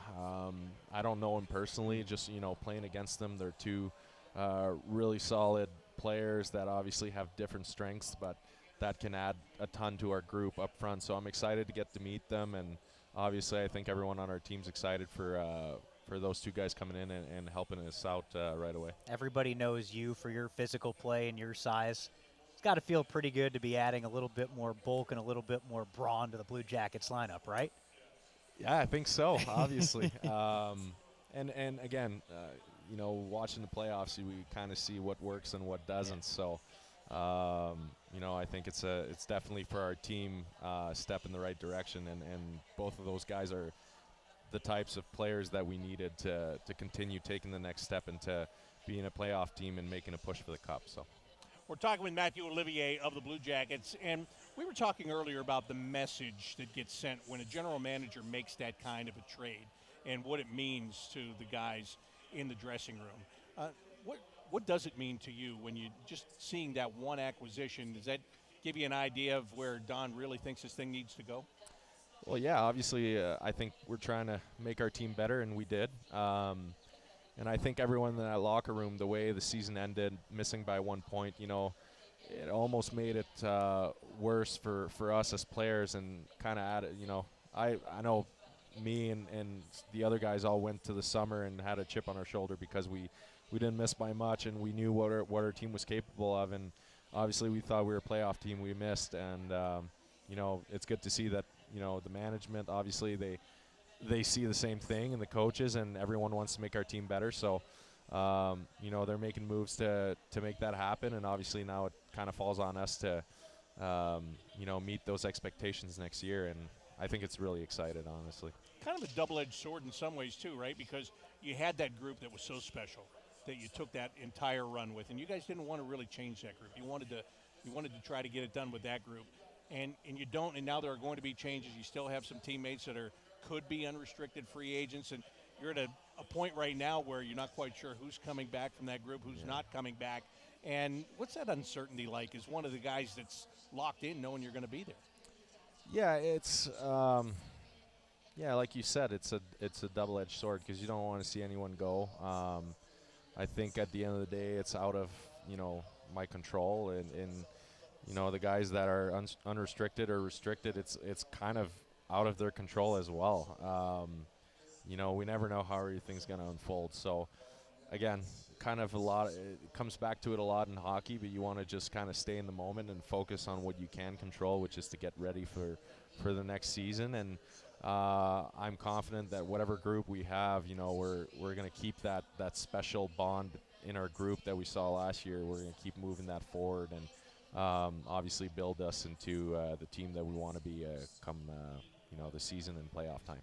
What do players think about this time of year? I know, JVR was a huge hot stove guy in that room, right? So, when the Blue Jackets make a move today or, July 1st free agency opens, are you guys chatting, texting about the moves, or you just kind of let it play out and then maybe you talk at that point? I think, there might be guys, talking about it, and I've talked about previous moves as well in the past, but as of right now, I think we're just kind of seeing – how everything's going to unfold. There's so many rumors going around online. I mean, as players, as you start reading all those, and you just close it up. And you're like, I can't do this, and it doesn't even concern me, thankfully. But as players, you take a look at it, but you can't really do anything about it. So I think guys just kind of let it go, and once we're set and we're ready to roll here, then I'm sure we'll talk as a group and make sure everyone's on the same page before day one of training camp. I always find that so fascinating because for us as broadcasters or fans, it's such a fun thing to see all these guys, move around. You guys all play fantasy football and stuff and know what it's like to watch from that aspect, but being a part of it's got to be completely wild and completely different. Yeah, it's weird.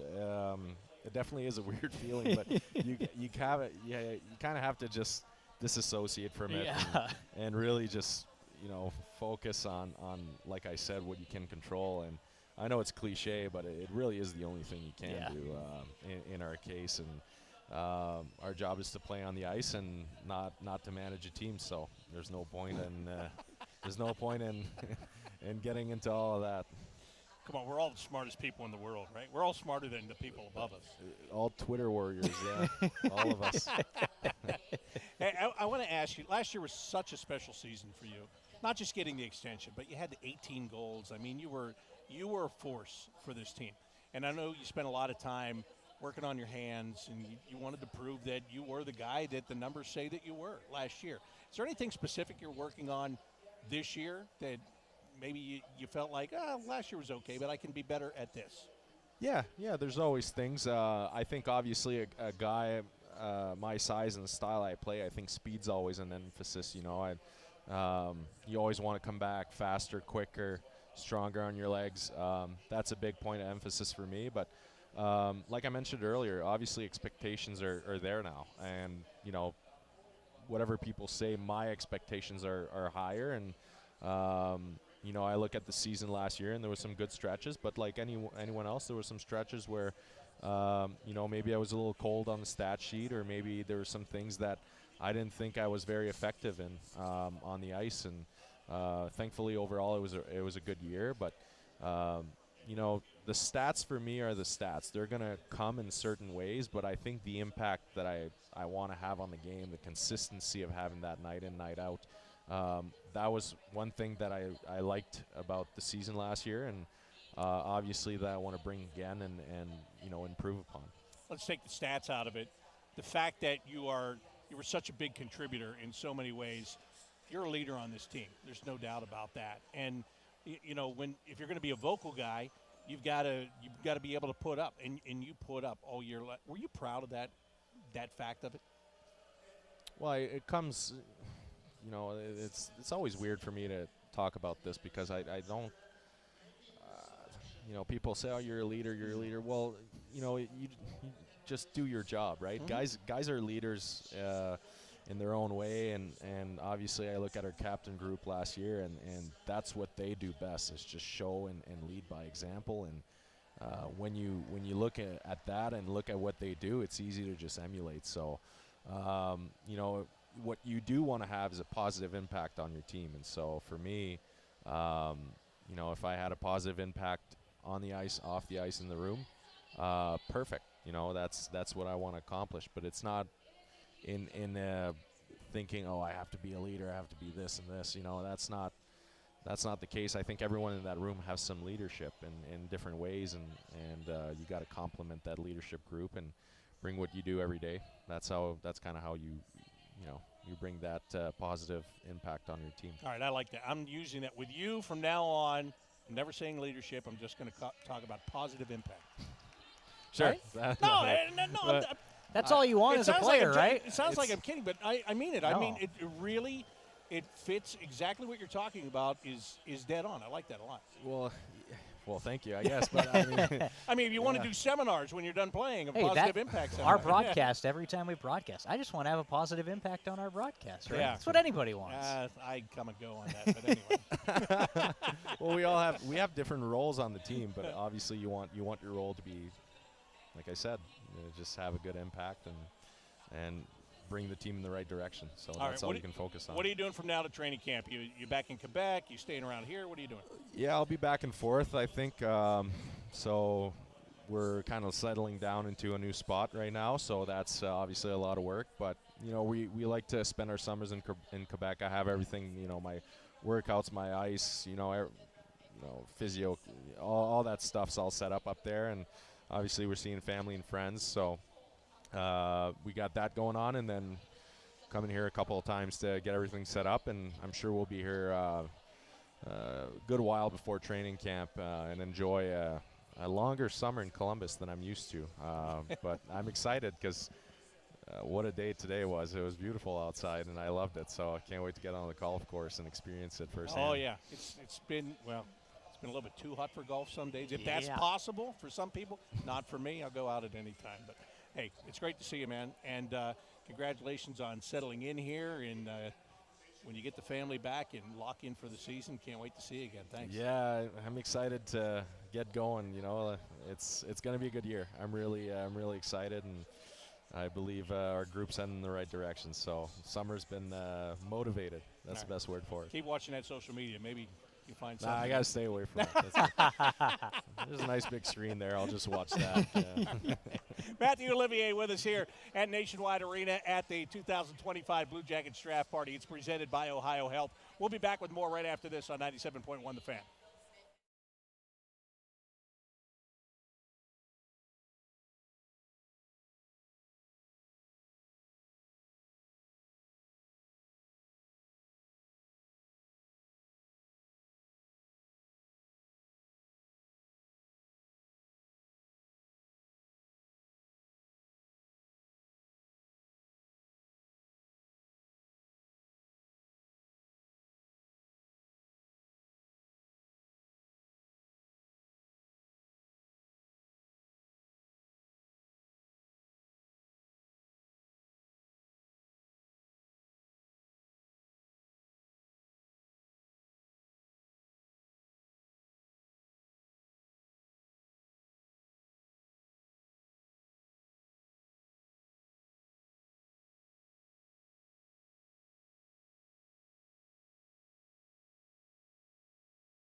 Blue Jackets draft party here presented by Ohio Health.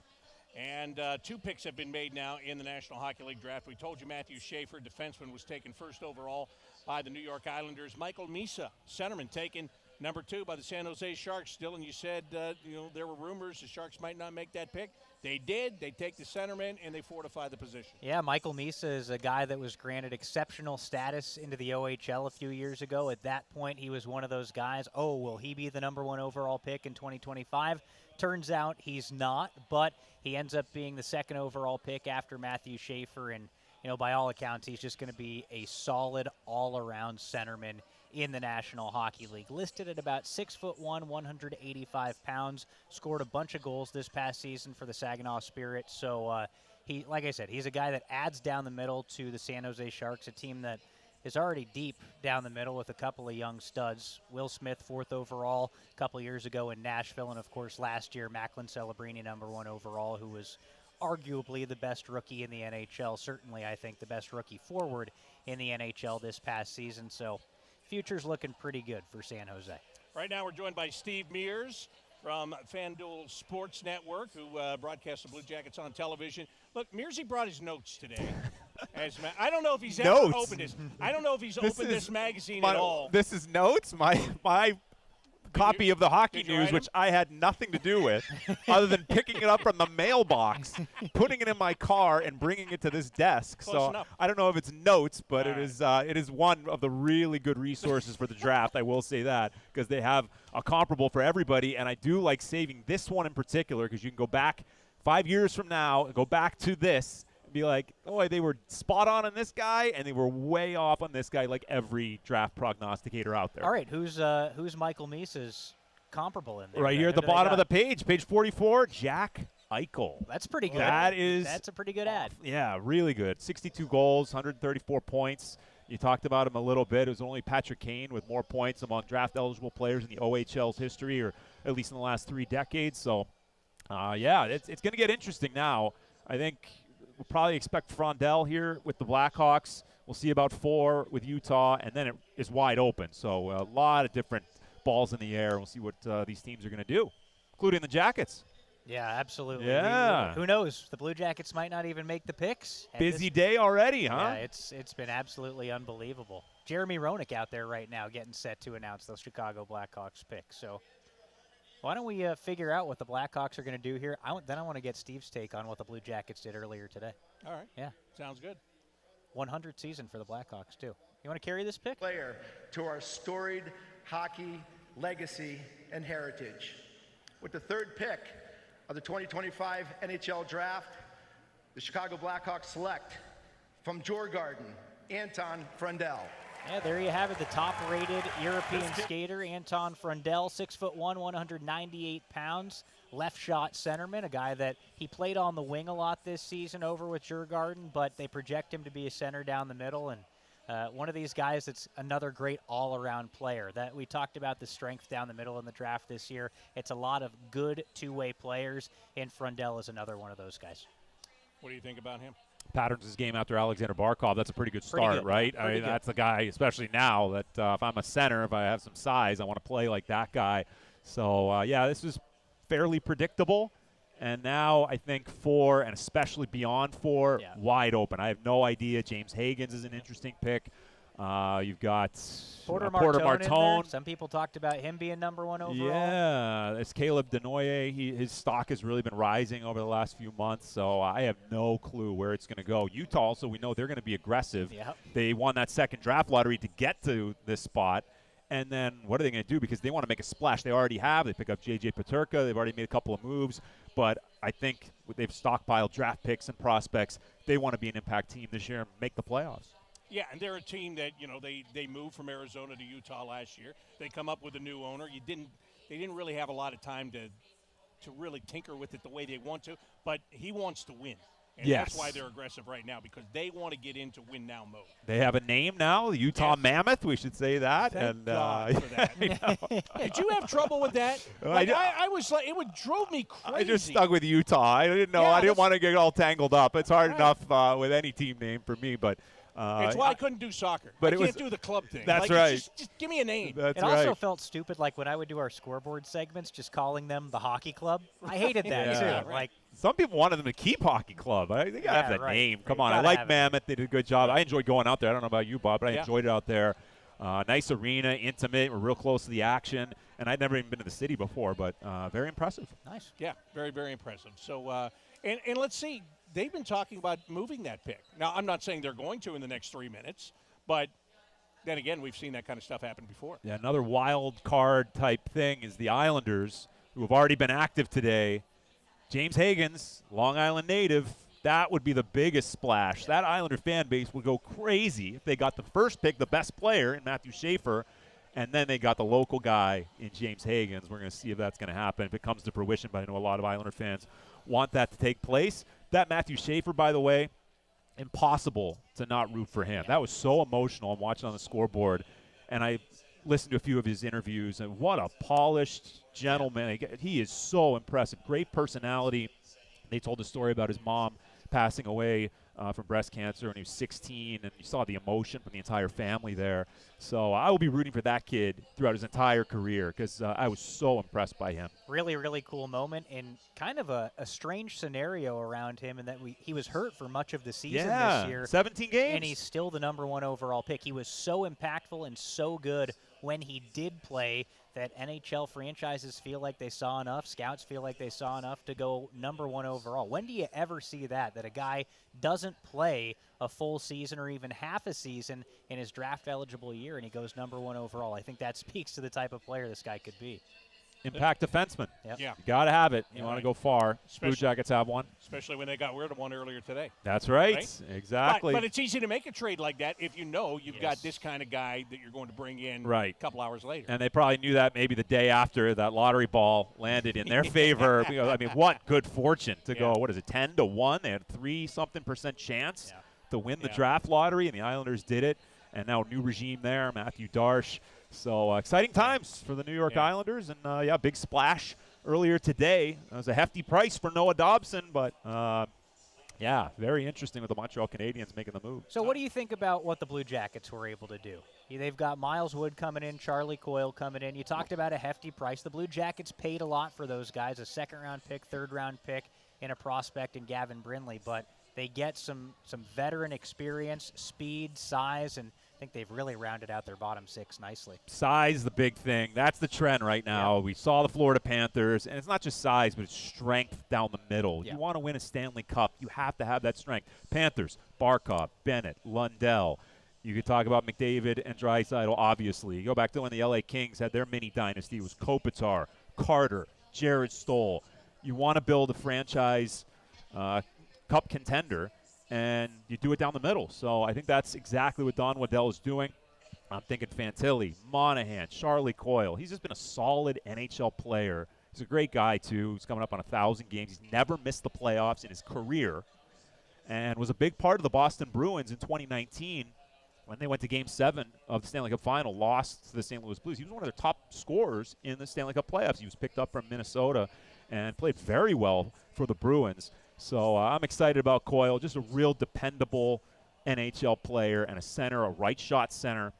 And then Miles Wood, I've always been a big fan of his because of the way he plays. He plays so hard, reckless abandon. The only thing with him is that he plays so hard, he gets dinged up a lot because he's missing teeth. He's got the full face cage. He's got all these different little injuries he's got. But I'm thinking Mathieu Olivier, Miles Wood, Boone Jenner. Are you kidding me?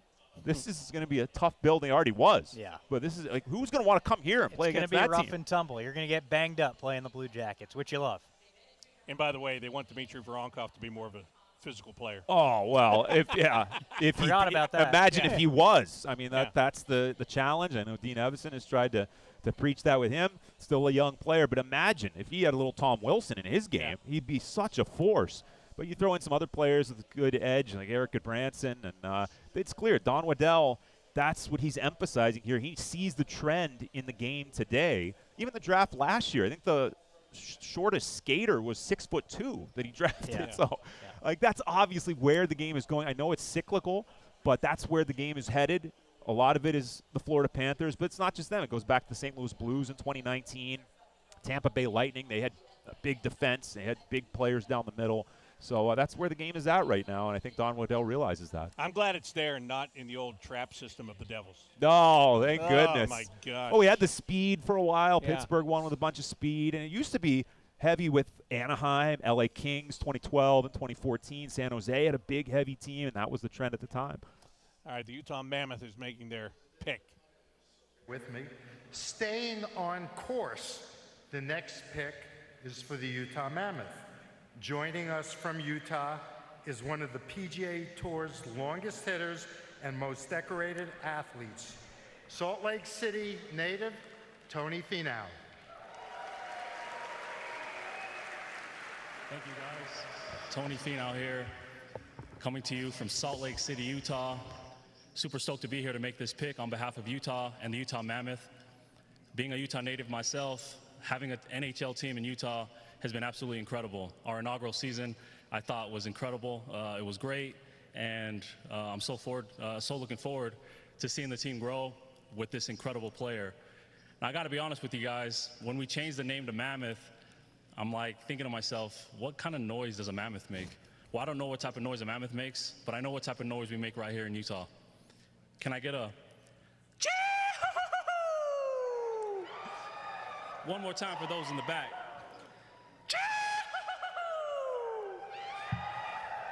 With the 4th overall selection in the 2025 NHL Draft, the Utah Mammoth are proud to select from the Moncton Wildcats, Caleb Deone. Tony Finau. How about that? Every team is having a celebrity pick of some kind, okay? And so, Tony, I just saw Tony a couple of weeks ago at the Memorial at Jack's place. Yeah. And he did a great job right there. But what about this pick, Dylan? Caleb Desnoyers is a guy who I think he's kind of modeled himself after Jonathan Taves in his career. He sees himself like that, 6'2", 180-pounder, and a guy that really profiles as a responsible two-way centerman, a guy who could be a potential number one. I think Scott Wheeler and Corey Pronman have him compared to Nico Hischier, so a guy like I just talked about. He's got some offense in his game, but when it comes down to it, is defensively very responsible. So you think about what they're building down the middle right now in Utah. They've already got Logan Cooley there, and now they've got another guy in the mix. So a good young forward, and they're building something in Utah. You can tell they're really building something.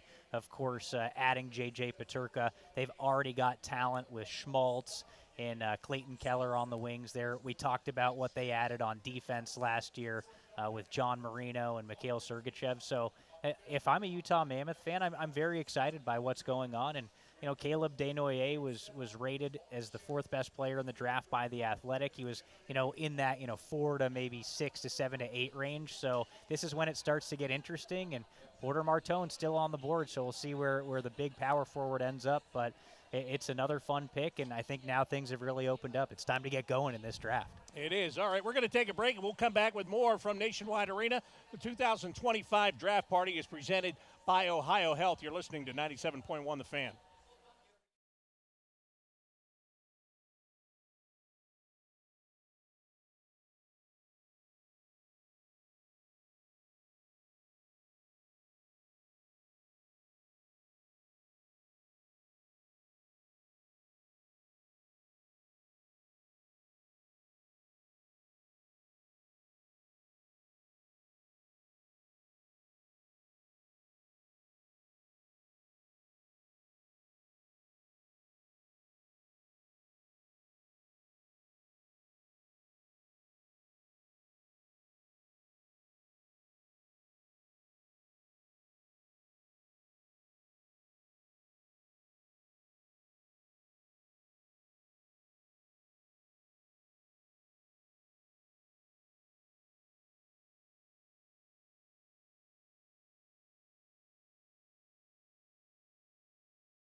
Nationwide Arena, we have Steve Mears with us, and we're talking about picks and following along. 4 picks have been made so far. The Blue Jackets are scheduled to pick at number 14 and at number 20. That number 20 pick in the first round came in the David Jiricek trade from the Minnesota Wild.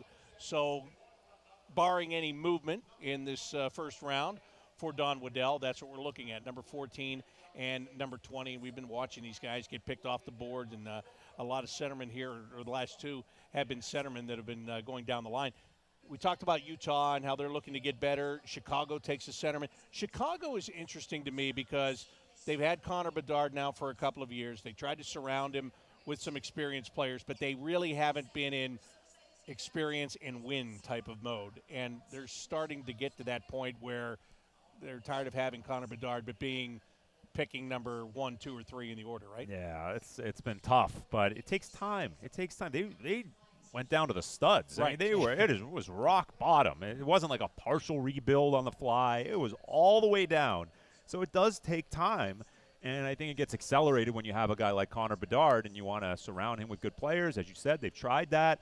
I still think they'll be aggressive, but they have that Levshinov, who was second last year, and a bunch of other defensive prospects. Yeah. Their D pool for prospects is unreal. Korchinski, Levshinov, Vlasic. So that is one area. Again, you go down the middle. You want the centers. You got to have the goalie, and you really want an anchor on the blue line, and ideally a top righty-lefty pair. The Blackhawks are an intriguing team. You know, they've had a pretty successful 3rd overall pick before that was a centerman and Jonathan Taves. They picked Frendell this year. But, you know, I think back to, remember the game at the end of the season that Montreal played Chicago? It was a must-win game for the Canadiens. It was a Monday night on Amazon Canada. Jody was doing that game.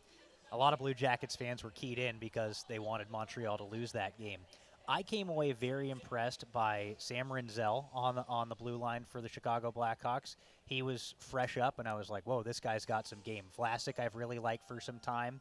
And then Frank Nazar, the right shot centerman. I really, really like Frank Nazar. I thought he came on unbelievably at the end of the season. So how about his World Championship too? With Zach Werenski, and they win the first gold at the Worlds in 90 years. Yeah. So if you've got Bedard, all these other guys coming down the middle, the guys on the blue line, and I would anticipate with all the cap space they have, that's a team that's pretty aggressive in free agency. So you could be looking at a team that's making a jump next year. Do I expect them to compete for the playoffs?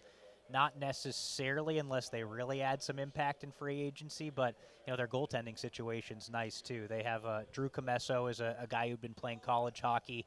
He's one of their top prospects, and of course they acquired Spencer Knight from Florida during the season. So they've got top prospects, former first-round picks at a lot of different positions deep down that roster. So definitely a team to watch going forward. Another center going here is the Nashville Predators with the number 5 overall pick. Take Brady Martin out of Sault Ste. Marie. So, again, Dylan, you talked about it. It's strong down the middle in this particular draft. Boy, wouldn't the Blue Jackets have liked that a number of years ago when they were searching for centermen, which they did get some. No, they got him, and Adam Fantilli came from the draft. Kent Johnson now has been moved over to the wing and not a centerman anymore, but a lot of them going here in a row right now. Yeah, you're talking about Caden Lindstrom, of course, last year. He projects as a big centerman down the middle. But Brady Martin is one of these guys that is a very competitive player. We discussed the brand of hockey that's kind of in vogue right now in the NHL, right? The style that the Florida Panthers play. The pro comparable the Athletic has for Brady Martin is Sam Bennett, a guy who actually just got extended earlier today, 8 years at $8 million a season. Conn Smythe winner, guy that was so important for the Panthers in the playoffs. So Brady Martin is that type of athlete, competitive player. And I think, you know, a smart ad for a team like Nashville that who really knows what Nashville is doing, right? Are they going to run it back with this roster? Are they going to sell some of these guys? Because it really didn't work I didn't know year. what they were doing all last year, quite frankly. Yeah, I didn't think it would be that bad. No, they added some good players on paper, but that's a great example. The game isn't played on paper. You can't just collect hockey cards. Right. You got to have a team, and they just did not have the chemistry. It was completely off all season long. Brady Martin, they just showed a clip. He's on the farm. He's like a farm boy. Yeah. He spends hours and hours of training for hockey, and that's after the hours on the farm, like small town Ontario. So, interesting pick. As I said, no surprises in the top 4, wide open from here on out. If you're Nashville, what do you do this season? Do you run it back with that same crew? Do you make some changes, or do you completely blow it up and ship some of these guys out and start a rebuild? It's a weird thing for Barry Trotz, right? I would run it back because, as Steve said, I don't think they could be that bad again as a group. I really don't. No. And they've got to figure it out. They're all pros, right? I mean, you've got very experienced guys in that room. They got to be able to figure something out. Yeah. UC Saros is a good goalie who had a bad season, too. Roman Yossi ran into some things at the end of the season. When your team is bad, you're a bad goalie. Yeah, that's how it is. Right. So that's where we are. 5 picks have been made in the first round of the National Hockey League draft. Again, barring any movement, the Blue Jackets are slated to pick at number 14, and they're slated to pick at number 20 here in the first round. Tonight is just the first round. Rounds 2 through 7 all take place tomorrow. But we're here at Nationwide Arena, and we'll keep updating you on who teams are taking and what the Blue Jackets are doing. We'll be back with more coming up on the Blue Jackets 2025 Draft Party presented by Ohio Health here on 97.1 The Fan.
In Los Angeles, the Blue Jackets draft party going on here at Nationwide Arena. Don Waddell, the Blue Jackets general manager, in the war room, which also doubles as the Blue Jackets dressing room. He and his staff are down there, and they are waiting right now because only 6 picks have been made.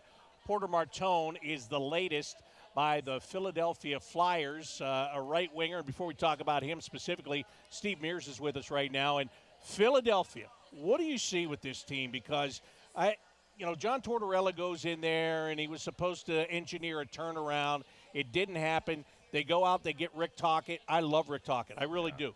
But I am not so sold on the fact that you can just bring him in there and they can flip it around right away and get what they want. What do you think? Yeah, that's another team. They went all the way down to the studs. And I don't think that's a great idea. And if you look at those two teams, it does take time. I don't know if that's the way to go. Yeah, you can replenish with high draft choices. You can get very fortunate and be the first pick in the year that Connor Bedard is available in Chicago. But it takes so much time, and you lose so much momentum as a franchise that I think a lot of teams are rethinking that. And maybe there's a way, I think Pittsburgh's trying to do this right now, to kind of rebuild on the fly. Washington did a wonderful job of doing that. Like nobody else has ever done. Yeah, and they drafted extremely well, and they had a great program in Hershey that won a couple of championships, and they struck gold with some later picks. They had the first rounders, but then they had a couple other good ones in second, third round, and so forth. So I think franchises are looking at some of these teams and thinking, you want to go all the way down to the very bottom, it's probably not a good idea because you're going to have to use up so many seasons, and these players, they're not going to play forever. So you might as well make a big splash, whether it's in free agency or with some trades, to try to accelerate it. But that being said, that used to be the way to do it, right? Yeah. I mean, when you look at Pittsburgh, when they took it down to nothing to get Sidney Crosby, and they got Malkin and Crosby and Fleury, and they got all those guys in a span of a couple of years. The Chicago Blackhawks, they took it down to absolutely nothing. They wound up with Taves and Kane that led them to a couple of Stanley Cups. That used to be the way to do it, but now, as you said, it's more of a change on the fly. Yeah, Washington was another one with Ovechkin, Nicklas Backstrom. They got Mike Green. They eventually got John Carlson, and they win a Stanley Cup in 2018. Maybe it's just our society that doesn't have the patience for this full rebuild anymore. I don't know. It's just the game and the world has changed. Fans, if they don't like it after year losing. Look at the Buffalo Sabres. The fans are just incredibly. They've been through the ringer. The Rangers a few years ago, they put out a statement saying that they were going to rebuild.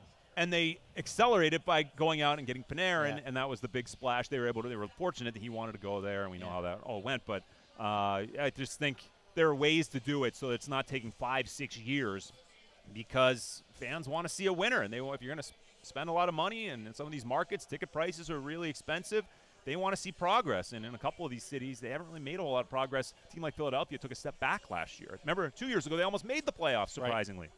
I think if you look at the Florida Panthers, it's not necessarily the same situation, but they've added to their roster in that same way where, Bill Zito got there and they had good pieces already, but the things that they've been able to do year in and year out, we're going to add Brandon Montour here. Now we lose Brandon Montour. We're going to add Seth Jones to replace him. Matthew Tkachuk obviously that was the big one. Everything. Yeah, that was the big one. And speaking of Matthew Tkachuk, I was looking at this hockey news, Porter Martone, the comp is Matthew Tkachuk. If you can find Matthew Tkachuk in this 2025 draft or something close to it, I'd be all over that player. Yeah, big power forward. The one knock on him is the foot speed, the skating. Martone's got a good shot. He's a horse. Those guys like that excite me. In the modern NHL, the skating is a little bit scary, right? Like, you see what pace means in the league. Obviously, a player like David Jiricek, a reason he wasn't a fit with the Blue Jackets here and why they have the 20th pick is he couldn't keep up with the pace of the NHL. The skating wasn't there for him. So it does vary guy to guy, right? Yeah. If you're able to have a positive impact on the game the way Mathieu Olivier talked about, then you're going to be okay. Skating is a big part of that. If you can't skate and you struggle to keep up with the pace, you got to impact the game in other ways, right? Yeah, you're absolutely right. Steve, while we have you here, I want to talk to you about another deal that Don Waddell made earlier, and that is the small one, so it seems, in some ways. Daniil Tarasov going to the Florida Panthers.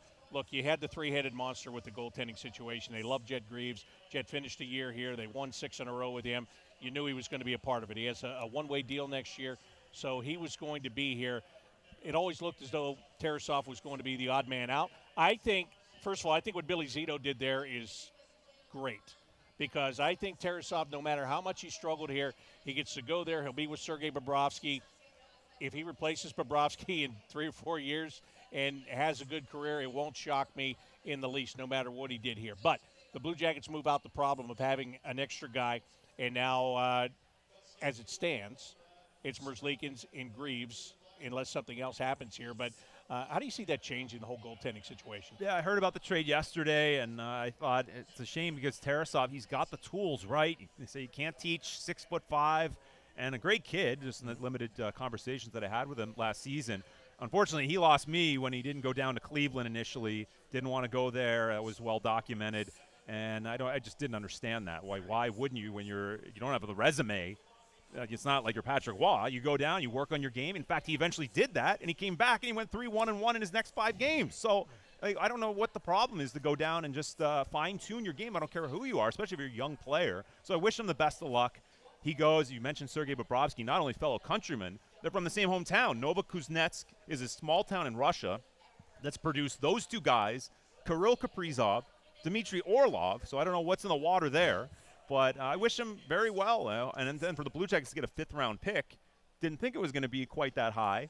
But, yeah, not a bad deal for Don Waddell, and we know Jet Greaves is going to be one of those 2 options, as you said, for next season, and that is fantastic news. It's a pretty unique story, too, on top of all of those guys being from Novokuznetsk. If I've got it right, Sergei Bobrovsky's favorite player growing up was Daniil Tarasov's dad, and Daniil Tarasov's favorite player growing up was Sergei Bobrovsky. So that's a pretty good little tie-in there, and now they're the tandem for the defending Stanley Cup champions, 2-time defending Stanley Cup champions. Well, the Boston Bruins are picking right now, and Happy Gilmore is actually making their pick. And James Higgins is the pick. James Higgins, elite playmaker.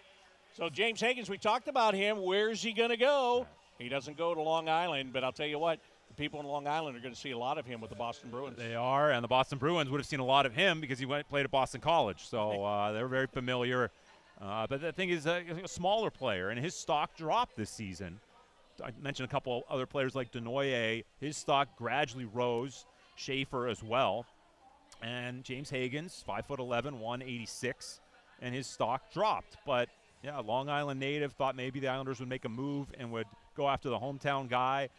Skill, there's still very much a skill element, guys, right? I mean, you definitely have to have the physicality. You want heaviness in your lineup. It's a copycat league. Everybody wants to be like the Florida Panthers, but they have plenty of skill as well in Barkov and Verhaeghe and Brad Marchand, what he was able to bring, Seth Jones and so forth. So especially in the speed game, Dylan, that you talked about, there is definitely going to be a place for a guy like James Higgins or a Jack Hughes or a Kent Johnson, who's not the biggest guy, but can do some amazing things with the puck. I think that will always be a part of the game, especially in the modern era with such a speed game. Yeah, this time last year, James Higgins was the surefire #1 overall pick, a guy they were saying is the next Jack Hughes, very similar players. I think, unfortunately, what really hurts James Higgins is guys like Adam Fantilli and Macklin Celebrini go to college as freshmen and they produce a greater than point per game pace. They pretty much outperformed a point per game pace right away. James Higgins played right at a point per game this season at Boston College, just not good enough, right, comparatively. There's a little bit of concern about his strength and willingness to go to the interior of the ice and score from those areas, but the skating, the edge work, all of that is undeniable with Higgins. For me, it's a player that figures it out, right? Yeah. Like, he's a coveted player. I think teams around the league see this guy, and you see the skill. Guys like that tend to work out in the NHL that are just so skilled. The Patrick Kanes of the world, the Jack Hugheses of the world. Obviously, a few more concerns here with James Higgins, with him falling to the Boston Bruins. But I think if you're a Bruins fan, they're going to be very pleased with this pick, and the Islanders got to be kicking themselves right now. I thought they maybe wanted to move back up to try and pick James Higgins, and just not going to happen for him. But good pick by the Bruins. Yep, absolutely it is. Look, we're going to go to a break, and we'll let Steve go and enjoy the rest of his evening. But before I do, what do you have on tap for the rest of the summer? Oh, we're doing a new league of 3-on-3 hockey starting on July 17th called 3 Ice. This will actually be its third season. Took last summer off. But it's 3-on-3 hockey. They're trying to capitalize on the excitement of 3-on-3 overtime and make a league and almost a sport in and of itself, kind of like 3-on-3 basketball. So third season, some legendary coaches, some really crafty, creative players. Maybe the most notable one is Swaggy P, Pete Lennis, who's like a social media phenomenon. Well, you can see him on Instagram. Just like you. Yeah, sure. I definitely don't have his hands either. You can ask Sean Luke. We've been playing a lot of hockey. But yeah, it's interesting. It's going to be a fun summer doing that, and it's on FanDuel Sports Network. So I can't wait to get that going. But yeah, just hanging out, playing hockey with Jean-Luc, getting on the ice a lot, and his son. And he, of course, dominates. I mean, that's a given right there. Have you cross-checked him yet? Has he gotten you mad enough to cross-check? I beg him to wear the white jersey so he's on my team. And the word is he's going to put the goalie pads on next week, which I have never seen before. I said, let me score one. Just let me score one just to get my confidence up, because I don't have any confidence when I set foot out on the ice. Get your wallet. You can buy a goal off of him, literally. And before we go, my first draft was in this building, the first one I ever was at, and it was 2007. Patrick Kane, James Van Riemsdyk, PK Subban was in there, so it's come full circle here to be at this draft party. My first draft party with the Blue Jackets. Met so many fans. Great hanging out with you guys. And, yeah, 2007, that was really special. Patrick Kane, and now he's on his way to the Hall of Fame. Absolutely, and Jake Voracek was taken by the Blue Jackets in that one, and played here not once but twice before right. it was all said and done. So, hey, great to have you. Great Thanks, to see boys. you. Thanks, Mears. Good luck with the three ice, and we'll be watching for you. Keep up the great work. Yeah, I'll be tuned in. Thank you so much. All Thanks for having me. Steve Mears from FanDuel Sports Network, television voice of the Columbus Blue Jackets. We'll take a break and come back with more from Nationwide Arena, the Blue Jackets Draft Party presented by Ohio Health here on 97.1 The Fan.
Hockey League draft underway in Los Angeles. The Blue Jackets have picks number 14 and number 20 as we speak to you right now. Who knows what'll change?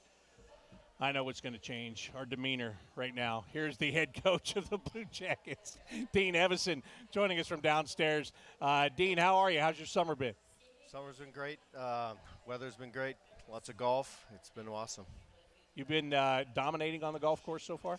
No, I got smashed today by Aaron Augustidis, our video coach, so I'm not very happy right now. Yeah, well, I mean, that's the way it goes sometimes. I'm sure you'll get him back before the summer's over, won't you? Oh, absolutely. I just need more shots. If you don't, if you don't get him back during the summer, just get him back in the winter sometime. That's fine. Yeah, exactly. I have the hammer, so he's in trouble. Hey, let me ask you, the trade that was made earlier today, Don Waddell getting Charlie Coyle and Miles Wood from the Colorado Avalanche and doing it for a price that doesn't take anybody off your current roster right now, just Gavin Brindley and a couple of draft picks. When you, and I'm sure you had conversations with him, when you're talking about those two guys, what do you like about what they're going to bring to your roster? The bite that both of them have. They obviously are veteran guys that played in the league, can play clearly. They have a skill set, both of them, to play in the National Hockey League, but they got some grit. They got leadership qualities. I had Charlie Coyle in Minnesota when I was there. He's a quality person, obviously, quality player. But both play the game straightforward, physical, will fit in both. I don't know Wood as well as Charlie, but by all accounts, he's a great teammate as well. And when we're making these type of deals, obviously we want to get quality hockey players, but we want to get quality people that fit within our dressing room.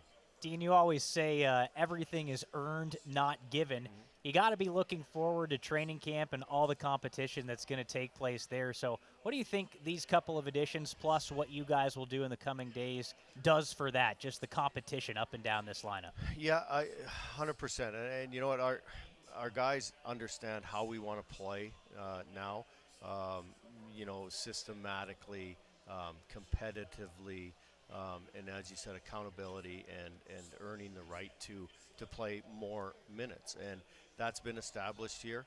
Our players know it, and anybody that comes in here will understand that right away because the guys that have been here will compete their butts off in order to play not only more minutes or more, ice time or whatever it is situationally on special teams, but they know that if they compete and they play the right way, they're going to play, and not only that, they're going to give their team an opportunity to win. Something you said there, really intrigues me in that all these guys know the system, know how to play now.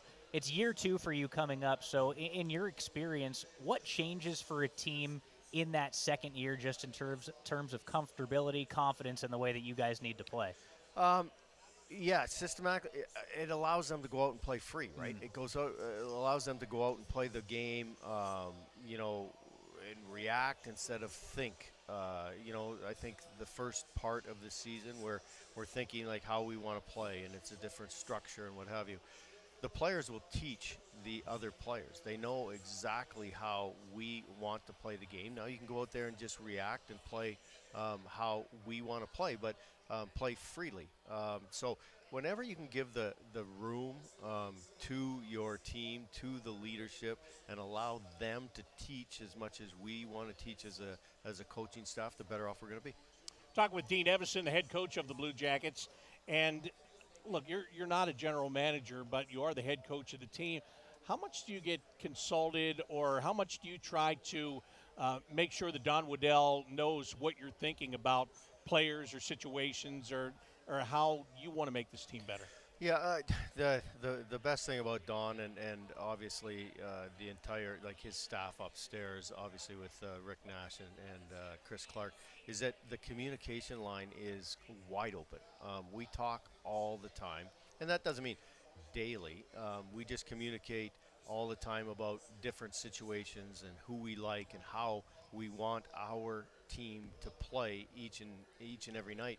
And then obviously it's their job to get us the players. When they get the players, they let us do our job as far as coaching the team.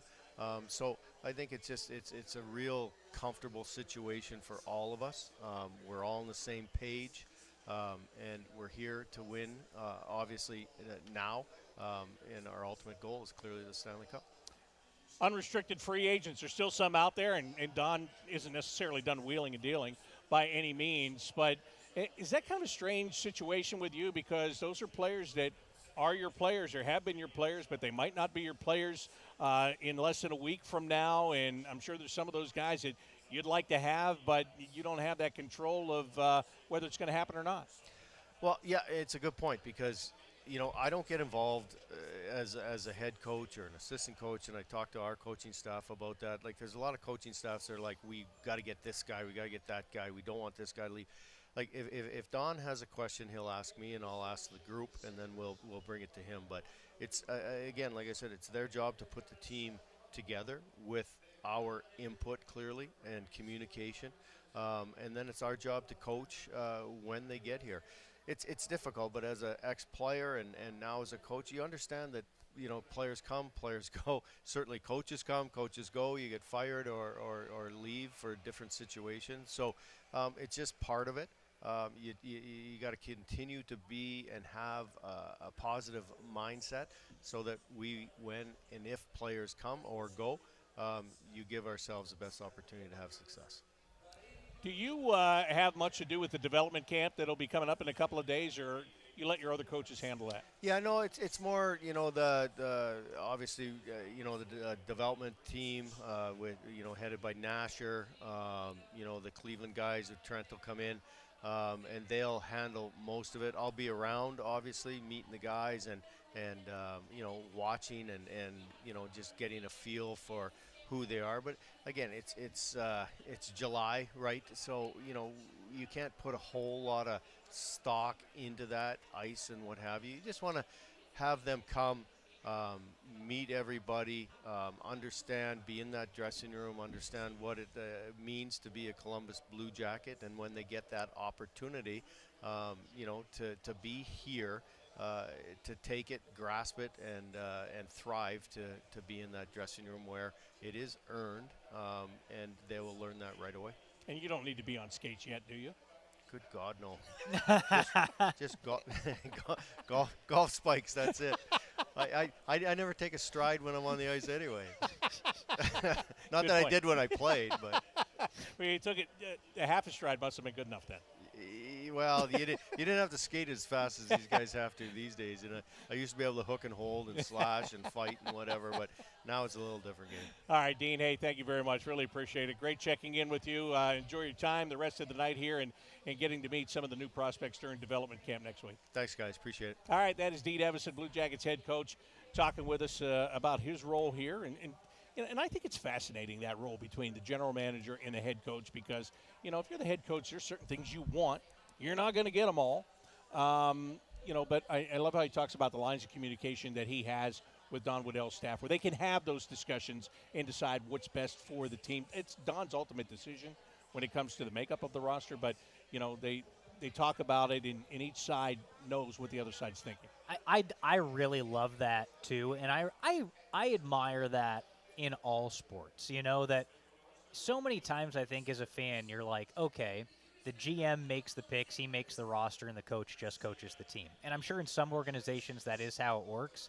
I think the best organizations, there is that collaboration. You'll hear about it in the NHL, the NFL, where the head coach has input on what the roster is going to look like, right? I know these head coaches don't have time to do a whole lot of scouting, but they can take some of the information from the scouts and say, yeah, this guy fits the style that we want to play. Doesn't that just make sense that that's going to make you good down the road? That, hey, we're going to draft these guys. We're going to develop these guys. We're going to get them into the AHL. And when we need a guy to come up, he's going to be able to fit into the way that we want to play, and we know what we're getting out of that guy. I just love that. I think that is the best way to build a team, and I love that they have that open line of communication. Another thing that I really like in what he said there was that all the guys that are coming back next season know the system and know the way the Blue Jackets want to play. And throughout training camp, they're just going to teach that to the new guys, and the new guys are going to slot in. Something that helps that, these new guys have been around the block a little bit. They're NHL veterans. Mearsy talked about it. Charlie Coyle's never missed the playoffs before. Right. Having a guy like and that. has played for Dean. Exactly. Having a guy like that come in that's played for Dean Evason, that's never missed the playoffs, is pretty darn good. I think we got to take a break. And are we going to keep it here and carry the Blue Jackets pick? They're coming up in a little bit. It might be smart for us to take a break at some point and be back for the Blue Jackets pick. We're gonna take the break right now. Yeah, I think it's smart. That's what we're going to do. That's why we're doing it, because it's smart. I was just looking up there. I'm like, Blue Jackets are going to be making a pick here pretty soon. So. All right. Well, we'll take that break, and we'll come back with more. The NHL Draft is going on in Los Angeles. We are at the draft party here at Nationwide Arena. It is presented by Ohio Health, and you're listening to 97.1 The Fan.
Continues. Draft number 10 belongs to the Anaheim Ducks, and the Ducks are about to make that 10th selection. 9 in the books. The Blue Jackets are at number 14, and they are also at number 20 in the first round here. So not that long until the Blue Jackets get to that first of their 2 first-round picks. And, Dylan, it will be telling if they make it. And right now I don't have any reason to think that they won't make it. But if they do, what kind of a player they're going to be looking at. Last year they went heavy on the blue line with size. Yeah. A lot of size on the blue line. It'll be interesting to see what the thought process is for Don Waddell this year. And a lot of it's going to depend upon who's on the board when he goes to pick at 14. No, you're right about that. And, guys are falling off right now as the draft continues. But I think the way it shakes out, the Blue Jackets are going to get a pretty darn good player at number 14. So we got to see what happens with the next few picks here. But the way this thing has fallen so far, I think the Blue Jackets are going to get a solid hockey player. As Roger McQueen, a centerman, has just been taken by the Anaheim Ducks. A couple of former Mighty Ducks were making the pick right there. Connie and Charlie, I think, were making the picks right there for Anaheim from the Mighty Ducks film. So Roger McQueen goes. That was Charlie? Yeah, I believe it was Charlie, yeah. See, he didn't look the same as he did on that Dr. Odyssey show. He had a beard today. I didn't recognize him. Yeah, looks a little bit different these days. Dr. Odyssey was way different from Mighty Ducks, like terrible as compared to great. But Roger McQueen, think about this, Bob, 6'5", 200 pounds. He is a big, big boy, so some size added to that skill that they have in Anaheim. Does he skate fast? He's not necessarily known for being like a fast skater, just a typical guy. I just wondered if they call him Lightning McQueen, but I guess not. That would have been really cool. There we go. Another really tie-in. cool. We're getting good at this. Great name, Roger McQueen. Great hockey name.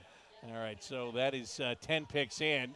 And the Anaheim Ducks, and of course they've got fans there because the draft is being held in Los Angeles. So I would say a short drive, but in Southern California, there's no such thing as a short drive. Yeah, right? Friday night from Anaheim to downtown LA is gonna take you a while. I've done a Wednesday night before, a drive that's typically about 5 minutes. I went Wednesday night from the Bay Area in Southern California to the Rose Bowl, or not even the Rose Bowl, excuse me, to the Forum, and it took me about an hour and 45 minutes to go to a concert. That sucked. So that does not sound the enjoyable. drive from Anaheim to downtown LA, probably not the best. Yeah, they would probably just stay home and watch it.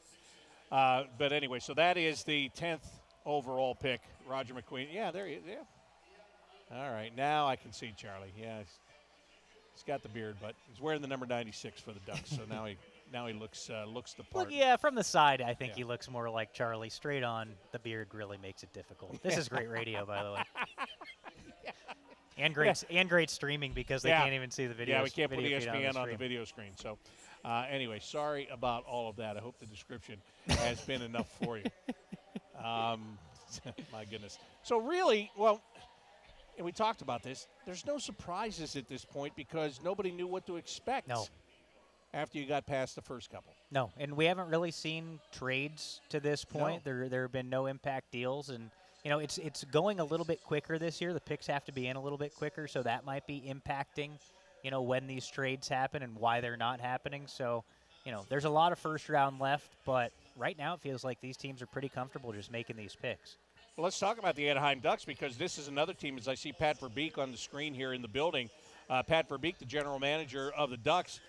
Yet another team that is they're tired of rebuilding. Yeah. It's over for them. They are making moves so that they can start to get into win mode right now. They changed their coach. Joe Quenneville was hired to come in and be the coach of the Anaheim Ducks. That's obviously a big move, a guy that has a couple of Stanley Cup rings to his credit to bring him in there. They've made moves over the last couple of years where, as I said, they're coming out of the rebuild mode and trying to do it in a faster time frame, just like the Blue Jackets have been trying to do the past 4 or 5 years. It's a fascinating thing around the NHL in that so many teams are trying to do that, right? Like, I think that's played into why it's maybe hard to make a trade going in, because how many teams are truly selling to rebuild? It feels like there are a bunch of teams right now that are trying to go for it, whether you're a team that has been in the playoffs and you're trying to get better. None of those teams are really saying, okay, we're going to blow it up. All of those teams that were in the playoffs this past year feel like they're close and they need to make a couple of moves to get better. All of the teams that were on the outside looking in for the most part are those teams like the Blue Jackets or the Ducks, the Blackhawks to a different extent. But all of these teams, it feels like, are groups that are trying to take that next step, and you're not necessarily going to do that by rebuilding. Like, are the Pittsburgh Penguins one of the teams that are going to start rebuilding in the NHL? As long as they have Evgeny Malkin, Sidney Crosby, and Chris Letang, I'm not sure you can put them in that category. So it's kind of an interesting time in the league, and you'd have to imagine that the extended salary cap plays a factor into that.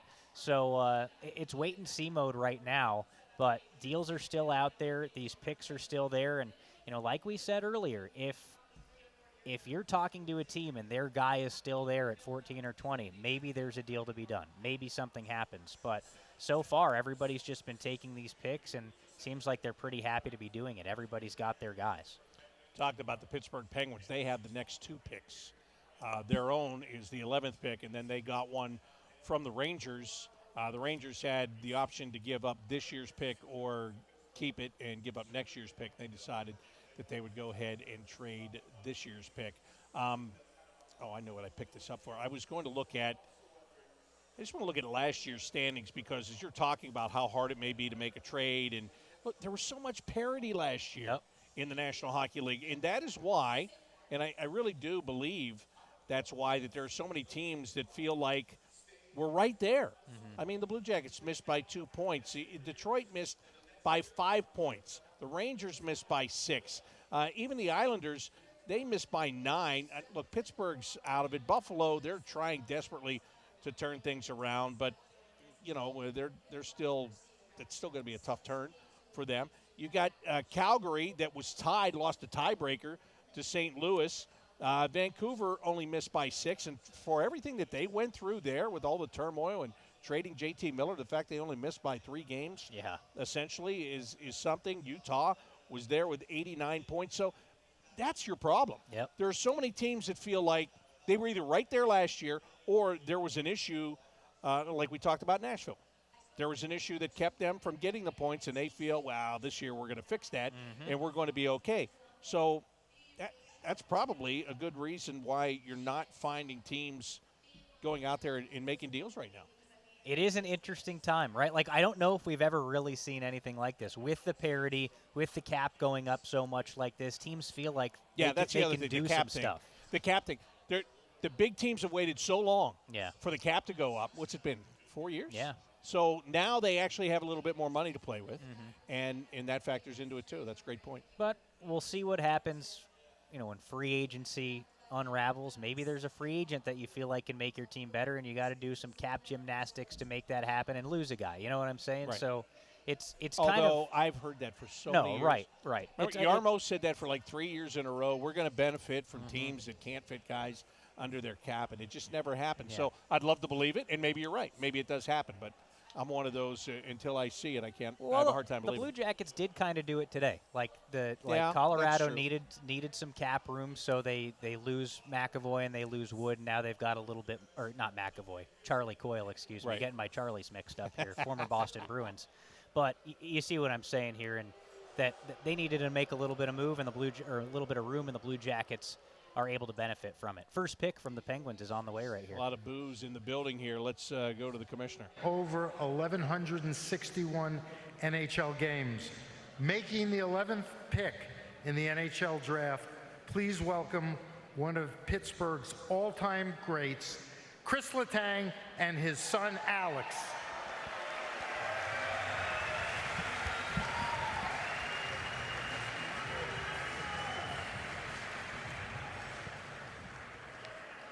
Good evening, LA. It's pretty special. Never had a chance to be drafted, so I guess the Penguins sent me here to announce it, and it's a great experience for my son. So without further ado, the Pittsburgh Penguins are proud to select from the Calgary Hitmen, Benjamin Kindle. Another center, right-handed. That's a nice touch there for Chris Letang to come out with his son and make that pick for the Pittsburgh Penguins.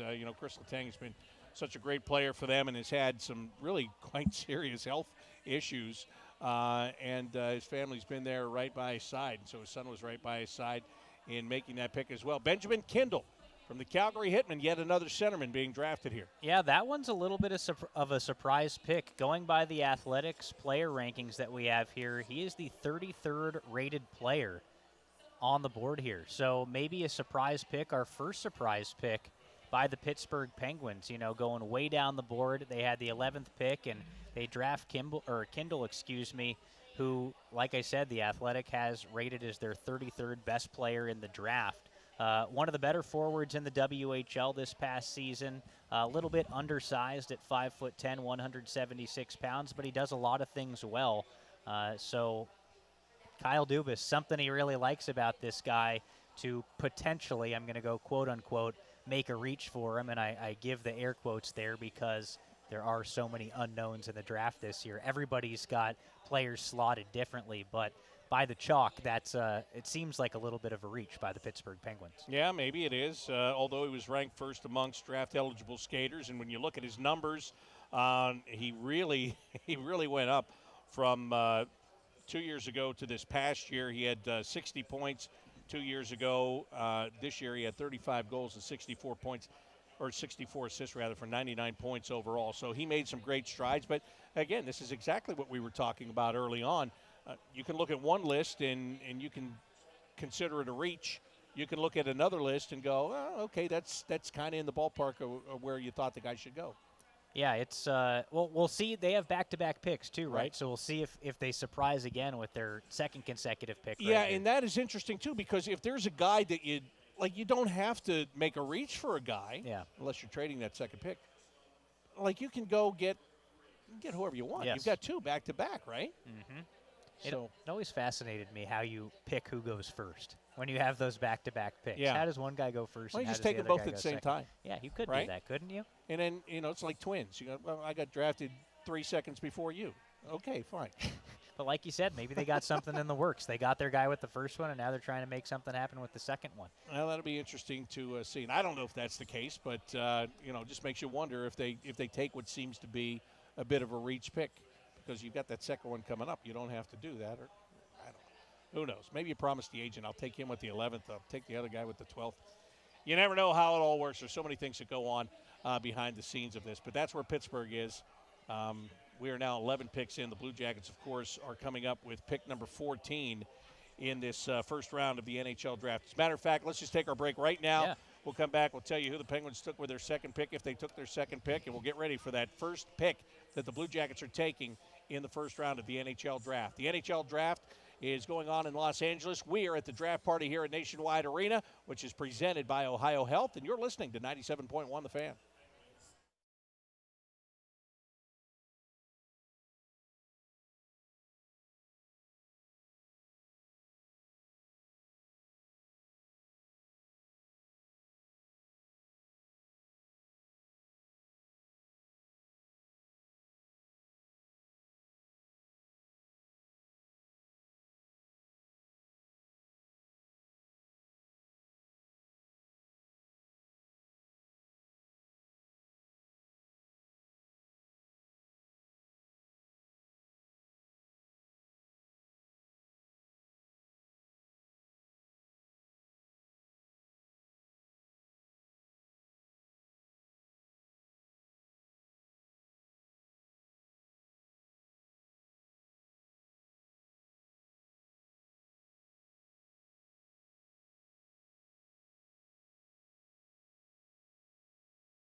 Wide Arena, the home of the Blue Jackets draft party. It's presented by Ohio Health. Bob McElligott and Dylan Tyrer with you. When we went to break, Pittsburgh had taken the 11th overall pick. We talked about the fact that it seemed to be a reach. Talked about the fact that why are you taking a reach if you have the following pick?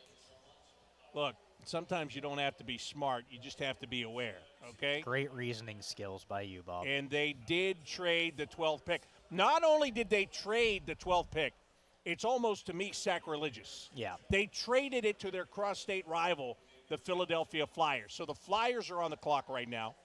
The Penguins, in the meantime, pick up 2 more first-round picks. I think it was number 22 and number 31 they pick up from the Flyers in this deal. So Pittsburgh will have 3 first-round picks. For Kyle Dubas, their general manager, I think that's a bit of a sales point here. Look, their system it's been decimated over the years. I would feel bad for them, but they won 3 Stanley Cups throughout that time. When Jim Rutherford was there as the GM, he was just trading picks for assets. He was getting players by using picks, and nobody cared because they were winning Stanley Cups. Now it's time to pay the piper, so they need to pick up first-round picks. So it's Philadelphia that is now picking at number 12 and not Pittsburgh. So we'll see who the Flyers were so intent on getting that they wanted to move up to number 11. It is a little bit sacrilegious, isn't it? Oh, it's terrible. And they've got a Philadelphia Eagle making the pick, too. Brandon Graham is making the pick, which is crazy. Pittsburgh opening the door for a Philadelphia Eagle to make this draft pick. Absolutely insane. It just tells you how times have changed. No kidding. They would have never made a trade with Philadelphia, not for anything. But here we are. No kidding. Jack Nesbitt is the pick, center from Windsor in the OHL. So Jack Nesbitt gets taken by the Philadelphia Flyers, and the Blue Jackets, what? They've got to wait for the 13th pick, and then it's the Blue Jackets' time? That is correct. Jack Nesbitt rated as the 15th best prospect in the draft by The Athletic. Not a great skater, but another huge body, 6'4".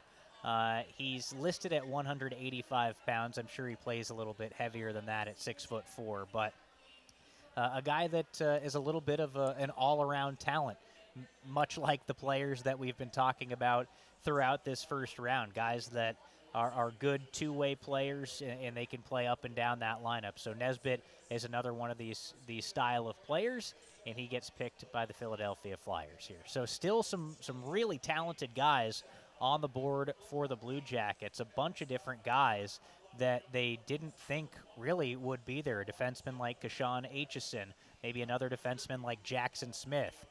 Carter Bear is there as well. So some guys that maybe weren't anticipated, weren't projected to be there when the Blue Jackets picked, look like they will be there. So some nice talent on the board for the CBJ, and I'm eager to see what goes down, who they're able to pick. Yep, the Red Wings will be picking right before the Blue Jackets here with the 13th overall pick. And, the Blue Jackets will be on the clock shortly to make their pick.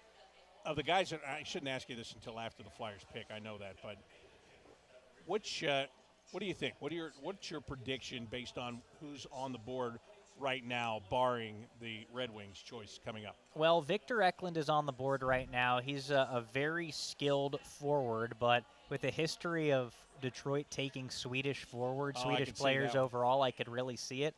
My eyes are on these couple of defensemen. Jackson Smith is still on the board. He's a big mobile blue liner, 6'3", 195 pounds, a guy that I know a lot of different teams like just because of that size and his two-way ability defensively. Kashawn Aitchison is another guy that really, really excites me. High compete level, loves to lay the body, not afraid to drop the gloves. I think he matches the profile of some of the defensemen the Blue Jackets picked in the 2024 NHL entry draft, the one last year in Vegas. But you think about a guy like Jackson Smith adding that size, versatility, mobility on the left side. I think that would be a nice add for the Blue Jackets. So either one of those two defensemen I think I'd be pretty happy with. And, hey, if Eklund were there too and you add a skill forward, I think that plays. He's a little bit smaller of a guy, which doesn't necessarily match the profile of what we've seen the Blue Jackets do under Don Waddell. It's a small sample size in one draft. I know he likes that size. You have that in Jackson Smith, the defenseman out of Tri-City, and then you have that physical presence out of Kashawn Aitchison, defenseman from Barrie. And as you said, both left-handed shots, right? Yes. So, and look, and this is when you're drafting here, you're projecting down the road because you can sit there and say, well, Zach Werenski and Denton Matejchuk are your top 2 left-shot defensemen, and that's the way it's going to be for some time. And, yeah, even though that may be the case, doesn't mean somebody doesn't crack in on a third pair. Doesn't mean somebody's not used in a trade to help bolster another part of the organization at some point in time.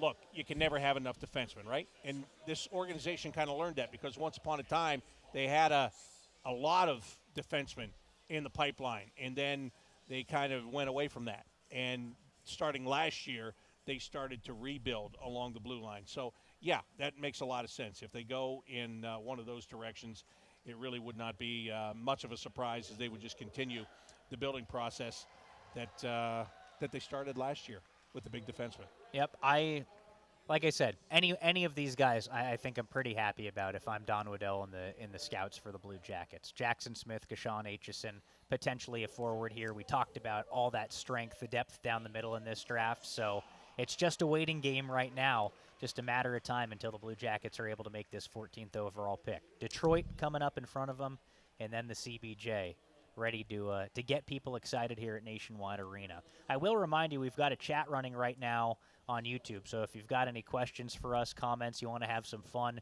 feel free to get going in the chat. We'll answer your questions and do whatever you want. So that's always an option too, and I'll be monitoring the chat going forward. Anything good in there yet? Nothing crazy in the chat yet. We've got. We're really only doing crazy, quite frankly. Well, we've got one guy saying he wants Eklund in here. We've got another guy saying he wants Kashawn Aitchison in here. A lot of people calling to re-sign James Van Riemsdyk. So some good stuff. Some people with some wants. Some people with some checklists, and hopefully the Blue Jackets are able to deliver here in a couple of minutes. That the Van Riemsdyk thing, I'm all about that. Yep, I'm with you there. JVR I thought was great for the Blue Jackets this last season. Really liked what he brought, and I think he'd be a welcome, I don't want to call it addition, but re-addition to the team. Yeah, he just did every single thing that he was asked to do last year for the Blue Jackets. A guy that wasn't even on the radar at the beginning of the summer, and then he wound up on the radar, and he wound up on the ice at the end when they won 6 in a row at the very end, and he was a huge part of what was going on with that. So I am all about if they can find a way to bring him back. But again, that's emotional too. He's such a good guy. In addition to being a good player, it's got to be a fit for the organization. And last year it was. If you do something in the way of trades or signing in free agency, maybe that's not the same situation here. So these are questions that will be answered as we go along. I'm looking at Victor Eklund here, and yes, I'm with you in the fact that I would not be one bit surprised if the Detroit Red Wings go that direction and they take him because of their history. You're right. But he is listed at 5'11" and a right winger, and the size thing, if he is there, it's going to be interesting because the size element that we're talking about, how important is that going to be to the Blue Jackets in the way they're constructed right now? You've got Kent Johnson, who's a smaller forward on this team right now. Well, let's find out. Detroit is getting ready to make their pick, and let's go back to ESPN and hear from the commissioner. Is one of the Red Wings' biggest fans, Dave Coulier, is well known for his role on Full House, but has been in the fight of his life battling non-Hodgkin's lymphoma. We are happy to report that as of late March, he was declared cancer-free, and he joins us from Detroit. Dave, great to see you. Hey, thank you. I'm excited. I wish I was there with you, but I'm here live in Detroit at Little Caesars Arena, and I am so honored to be chosen by the Detroit Red Wings organization to announce their 2025 NHL Draft pick here on ESPN. I go way back with the Red Wings. When I was a kid, my dad and I would go to the old Olympia Stadium to watch Gordie Howe and the Red Wings play, and we were always proud Red Wings fans. Many years later, of course, I would wear my Red Wings jersey on my TV show, Full House. Well, this year we have the 13th pick, and we've had some incredible players wear number 13 for the Red Wings, most notably the magician, Pavel Datsyuk. So let's hope that the number 13 brings us some great luck this season. Now, let's get down to business, and the Oscar goes to, with the 13th pick in the 2025 NHL Draft, the Detroit Red Wings are proud to select Carter Bear from the Everett Silvertips. So Uncle Joey from Full House, Dave Coulier, making the pick, and you heard it. They don't go Victor Eklund. They go with a left winger from Everett of the Western Hockey League in Carter Bear. Yeah, Carter Bear is one of those guys that is known to be just extremely competitive, one of the most competitive players, in-your-face players in this draft. So, you know, if this rivalry between the Blue Jackets and Red Wings is potentially back, he might be a thorn in the side of Blue Jackets fans going forward. But I like how this falls for the Blue Jackets because now you've got those two defensemen that I talked about in Jackson Smith and Kashawn Aitchison on the board. So you've got your pick out of two pretty good blue liners here that could be impact players going forward. So the Blue Jackets will be picking in just a few moments. Here's Carter Bear, goes to the stage, and then he will go back to the Hockey House, and he will talk to Steve Yzerman and the staff with the Detroit Red Wings, and then the Blue Jackets will definitely be on the clock. So we're going to hold it right here. We're not going to go anywhere until the Blue Jackets make that pick. And then after they do make the pick, we'll take the break, and we'll come back and we'll analyze it and all of that stuff. But now it's exciting, right? Because here it is. We're right on the cusp. And I'll tell you, it's been nice to have to talk about so many other things before the Blue Jackets make their first pick. Go back 2 years ago, we were in Nashville, and Adam Fantilli was third overall. You know, and last year in Vegas, and you're not waiting a long time for them to make these picks. It's nice to sit back and wait and speculate and talk about the deal Don made earlier today and all those things. And that is a team that is back in win mode, and that's where the Blue Jackets are right now. It's certainly different for us this time, isn't it? Yeah.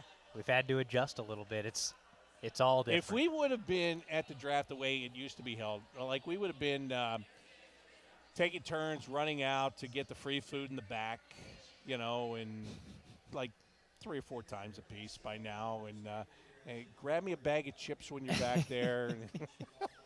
No, we're in it now, baby. We're in it this year. We're definitely in it right here. And again, every scout in that room, they've already made their decision. They know what they're going to do. There's no question about that. But this is the Stanley Cup final for the scouts, the amateur scouts. They work so hard, and they travel the world to go and watch these players, evaluate these players, find out whatever they can find out about these players.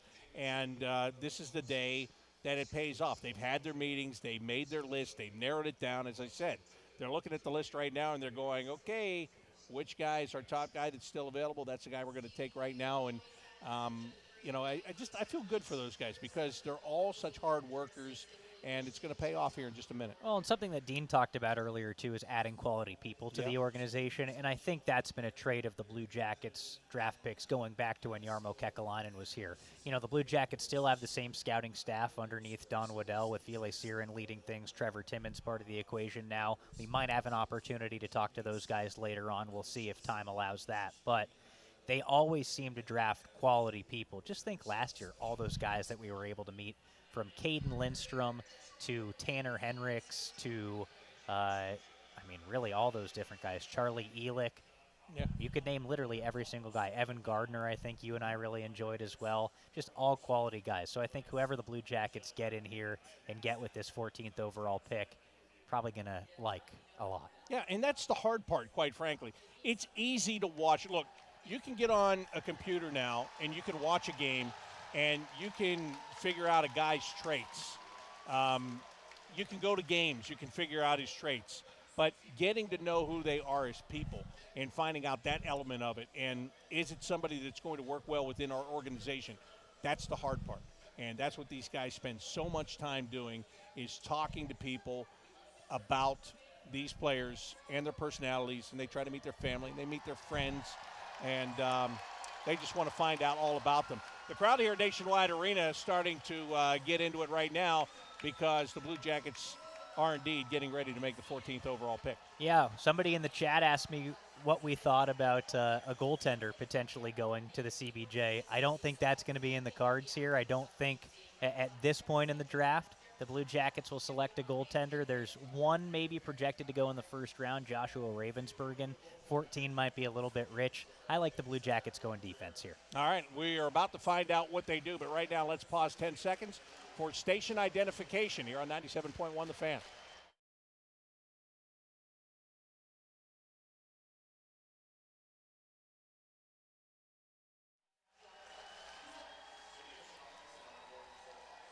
All right, Blue Jackets are on the clock at the NHL Draft. They are going to make the first of their 2 picks.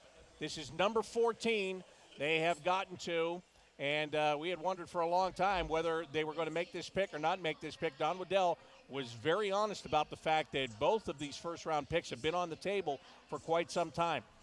He didn't move either one of them, and it's not that he didn't try to. He didn't get what he felt was the best deal. We talked to him right off the top of the show, and we talked about him being in the mix for Noah Dobson earlier today, defenseman from the New York Islanders who eventually went to the Montreal Canadiens, and he said we got to a point where the price just got too high for us, and we were out at that point in time, and that's the way you have to handle it.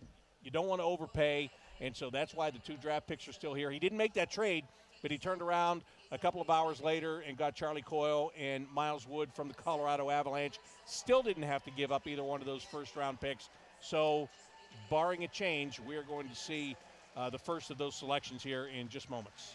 Somebody else in the chat asked us, do we imagine the Blue Jackets being active on July 1? I think absolutely. Yeah, 100% they're going to be active on July 1. Now, again, they call it the silly season because there are a lot of teams that overpay for players. Don doesn't want to overpay, but the fact is he also has a lot of money that he can work with because the Blue Jackets have a lot of salary cap space. And not only using that money to pay free agents, but there are guys like Adam Fantilli, who on July 1st is eligible to sign a new contract. He will be going into the final year of his entry-level contract. Blue Jackets pick is in. Let's send it to Los Angeles right now. It's time for the Columbus Blue Jackets pick. Please welcome the wife of Johnny Gaudreau and mother of Noah, Johnny, and Carter, Meredith Gaudreau.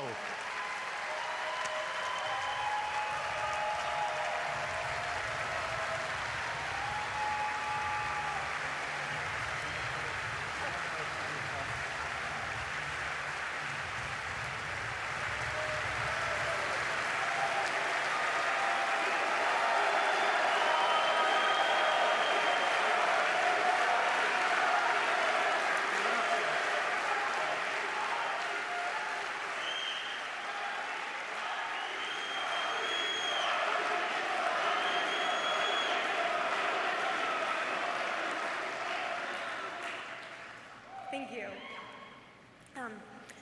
I just wanted to take this time to thank every single team and every single fan base for your support for my family this past season.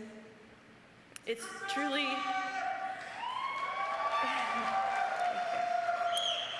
an honor to be here, and from the bottom of my heart, I thank you.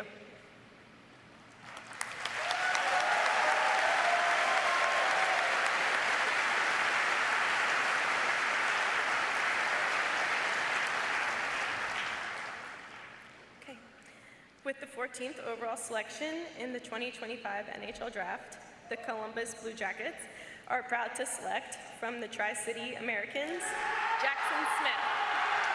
So there it is, Meredith Gaudreau announcing Jackson Smith, the defenseman from Tri-City, is the first round pick of the Blue Jackets here in this 2025 draft. I'm going to break before we talk about Jackson Smith, but I just want to say, it still hits the same when Meredith gets on the stage. And, you know, you think after so many tributes and she's been involved in so many things and done so many great things for the organization, it just always hits the same for me, and it sucks. It really does. It stinks. And I am glad, though, that she's brought out in front of the entire hockey community to be honored, her family to be honored as she was right there. No, she is You know, the Sean Monahan thing, I think you watched that when he wins the Masterton Trophy, and that's when it hit for me. And she had the piece in the Players Tribune, which I thought was just absolutely heartbreaking, but very beautiful as well. She's an incredible woman. I mean, she is so strong to do what she does, and, you know, to get up there and make that pick. You know, she feels the love, I think, from Nationwide Arena, the crowd there in Los Angeles. You know, people will never forget what happened, and I think people will always support that family. You know, they gave the hockey world so much, obviously. Johnny did, and, you know, now I think it's the hockey world's turn to give back, and it's been a really nice thing for, you know, almost the last year. It's been a really, really nice thing, and I'm happy she was able to make that pick and have another moment like that.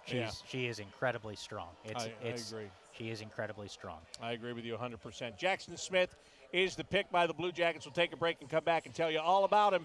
This is the Blue Jackets Draft Party presented by Ohio Health on 97.1 The Fan.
Tri-City defenseman Jackson Smith with a 14th overall pick at the 2025 NHL Draft, the first of two picks that the Blue Jackets have in this first round. And we're a little bit behind on our break, so we're going to do a short segment here. And Dylan Tyrer is going to tell you all about Jackson Smith. Jackson Smith is a 6'3", 195-pound defenseman from the Tri-City Americans. Was one of the top-scoring blue liners in the WHL this past season. He had 54 points on 11 goals and 43 assists in 68 games. Kind of similar production to Denton Matejchuk in his draft season. He's a guy that can do a lot. I talked about him earlier. People love his skating for his size. He is so rangy defensively. He's big, right? He's 6'3", could potentially grow more to 6'4". I want to talk to him in a little bit. We're hoping to get him on the broadcast. He was teammates with Blue Jackets draft pick Charlie Ellick in Tri-City. He's also from Calgary, just like Charlie, so a potential connection there. And I'd like to learn a little bit more about Smith from Charlie.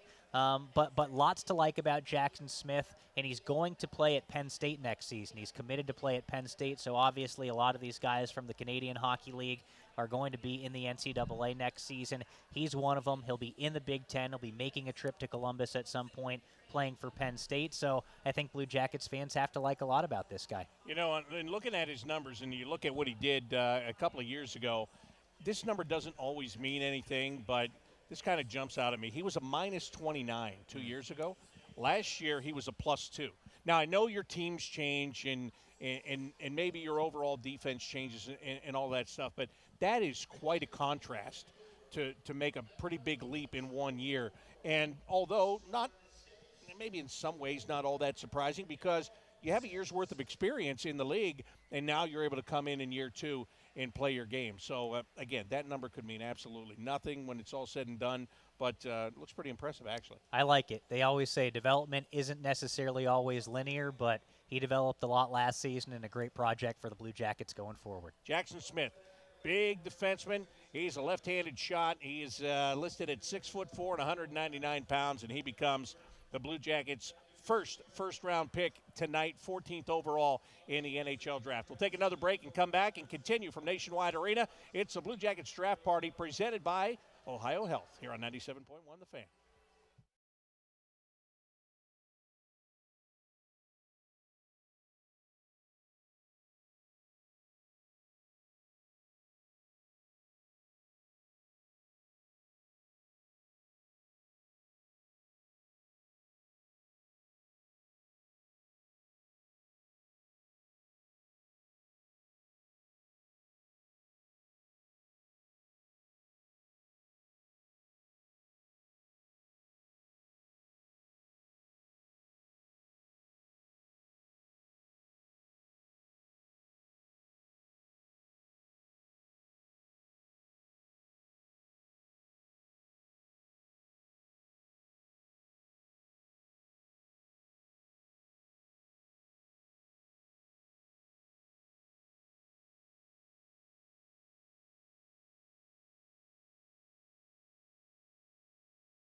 first-round selection of the evening at number 14 overall, defenseman Jackson Smith from Tri-City has been selected by the Blue Jackets, a huge defenseman. We're going to have him in just a couple of minutes and talk to him about being a Columbus Blue Jacket, and always a thrill, an absolute once-in-a-lifetime experience for those guys to get selected and to be there and be honored in person. Yeah, it's pretty cool, right? It's a different draft this year, but it's still the same for the players, right? They're in person. Their families are there. They get to meet Don Waddell virtually after the fact, which we just got to see. Meredith Gaudreau was a part of that as well, which was pretty cool. And we still get to interview the guy like we normally would. We're just waiting on Jackson Smith to make his way to the Zoom interview area out there in Los Angeles. He'll sit down, and we'll have him coming up here in just a couple of minutes. And this is one of my favorite things that we get to do is learn about these guys right away. It's pretty unique in hockey in that, whether it's an MLB prospect, NBA prospect, NFL, I feel like you know a pretty good amount about those guys going in. There's so much coverage. In the NHL, there are just so many different players that you know about them as a player, but do you really know about them as a person?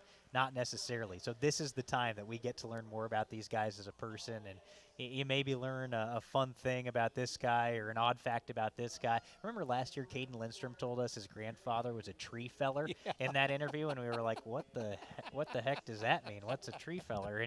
But that's just a fun fact that we got to learn about Caden Lindstrom. So I'm very eager to get to know Jackson Smith in the brief moment that we'll get to chat with him here, hopefully coming up sooner rather than later. And once again, a trend that was started last year by Don Waddell, big defenseman. Jackson Smith fits the bill on that. You can never have enough of them. They're very valuable. Maybe they make it to the NHL with your organization. Maybe you use them as a trade chip somewhere down the line.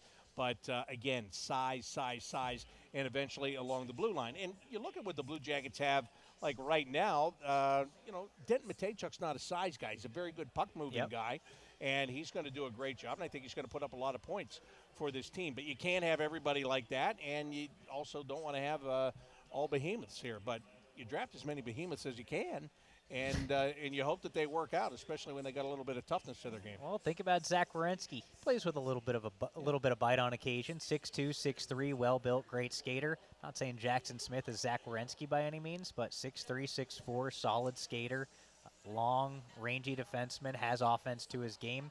That's what you want in the first round, right? You're adding these pieces, and as I stated before, development is never linear, but this is one of these drafts that maybe you're finding that guy at 14. Maybe you're finding that guy at 20 that really becomes something. Charlie McAvoy was the 14th overall pick by the Boston Bruins a few years back, and now he's one of the best defensemen in the NHL. Not saying the Blue Jackets have just found that in Jackson Smith, but I'm telling you, it's a possibility that things like this happen. So I'm fired up about Jackson Smith. I love the add to the Blue Jackets pipeline, and what's even better is we get to meet him next week and watch him play in person at Blue Jackets development camp. And right on cue, I think we're going to get Jackson Smith in this Zoom. So we'll see if Jackson could get in here. We'll get him on camera. We'll get the microphone unmuted. And hopefully we are ready to go in just a few moments. This is the wonder of modern technology here, right? No, the absolutely. wonder of modern technology. We have Jackson Smith connected to our Zoom. We're waiting to get video of him, and we're waiting to get his microphone unmuted. When he's able to do that, oh, baby, it's on. We're getting to know Jackson Smith. Jackson, you're there? Can you hear us? Hey, there we are. Let's go, man. Congratulations. Welcome to the Blue Jackets. Thank you guys so much. This is incredible. Jackson, as you're sitting there in Los Angeles in the crowd and guys are getting picked left and right, what's your feeling? I mean, how nervous are you? What thoughts are going through your head? Are there any thoughts going through your head right then? Oh, there's definitely thoughts going through my head. I mean, it's going into it the whole time. I wasn't nervous until I kind of sat down and the picks started to roll out, and I was like, oh, I started to feel it for sure. So, as the picks started going, thoughts started running through my head. Am I going to get left out of the first round here? Like, what's going to happen? But once I heard Tri-Cities and my name, it was an unreal feeling. Well, that's absolutely awesome. And coming into this thing, did you have any idea where you might get picked and where you might go in the process? Not really. There's always teams who seem to show more interest, but honestly, I was I had no clue going into it. But yeah, I mean, I was just so grateful to be drafted, honestly, and especially by Columbus. It's unreal. Hey, before we ask you anything else, you are on the scoreboard here at Nationwide Arena at the draft party right now. So say hello to the Columbus Blue Jackets fifth line. Hey guys, how are ya? Super excited to be a Columbus Blue Jacket. This is going to be super fun. Hopefully, well, I know I will. I'll be a really good hockey player for the organization. So I'm super excited for you guys to watch us. Heck yeah, man. People are fired up. We got a packed house here at Nationwide Arena wanting to learn more about you as a player. So can you describe your game for us? Yeah, I'm a big 6'4" defenseman who moves really well. Play a 200-foot game.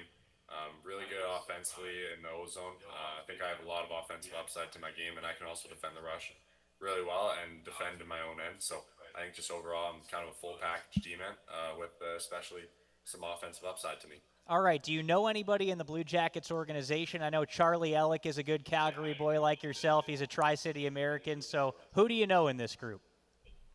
Yeah, I mean, I know Charlie Coyle really well. Played on Tri-Cities with him, so got to know him really well. I know Caden Lindstrom, more just know the name, but I also kind of, playing against him, playing against his team, I guess. It's those are kind of the two main guys that, I kind of know and have kind of seen before.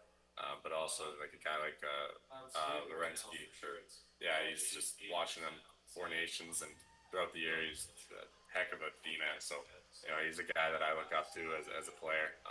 So it's pretty cool to be able to have him in the organization and be playing with him for sure. It's a heck of a time to be joining this organization. The Blue Jackets had a good season last year. Lots of young talent in the pipeline. You're part of it now. What does it mean to you to be joining this group of guys at this time?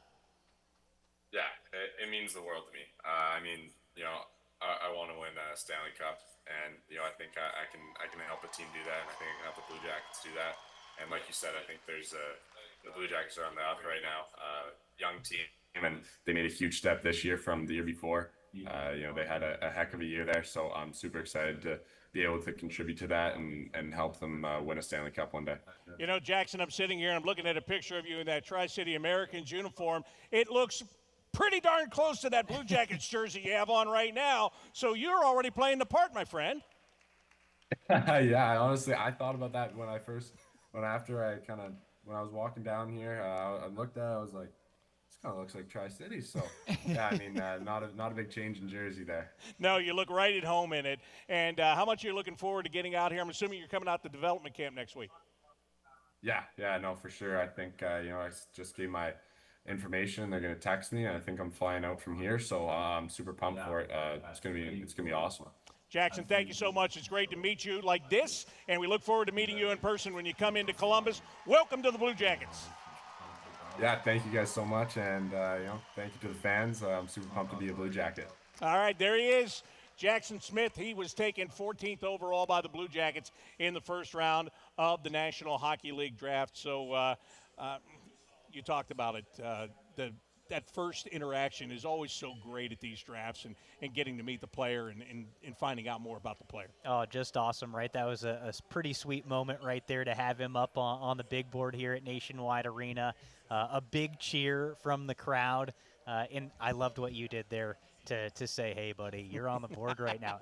I should have done that at the beginning, and I forgot. How about that? This guy's a politician. He had a prepared statement ready to go to the crowd here. Everybody was fired up. I loved that. You put him on the spot, and he was ready to go. I was thinking about it. I'm like, am I going to put him on the spot right now and let him know that everybody's watching him? Do you have something to say?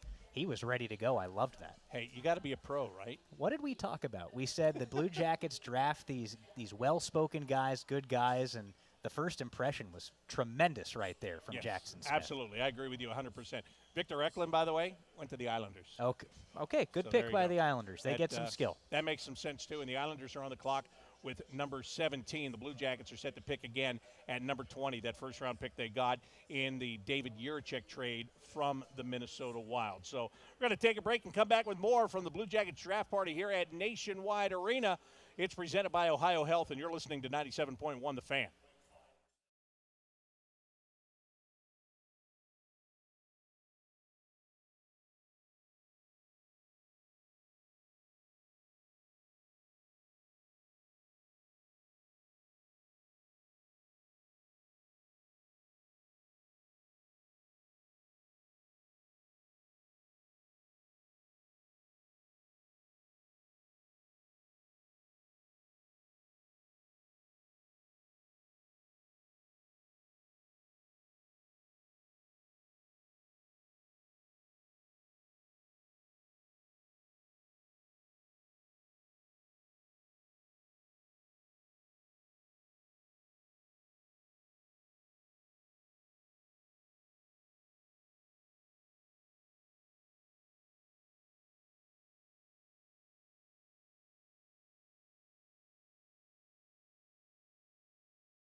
the newest member of the Blue Jackets organization.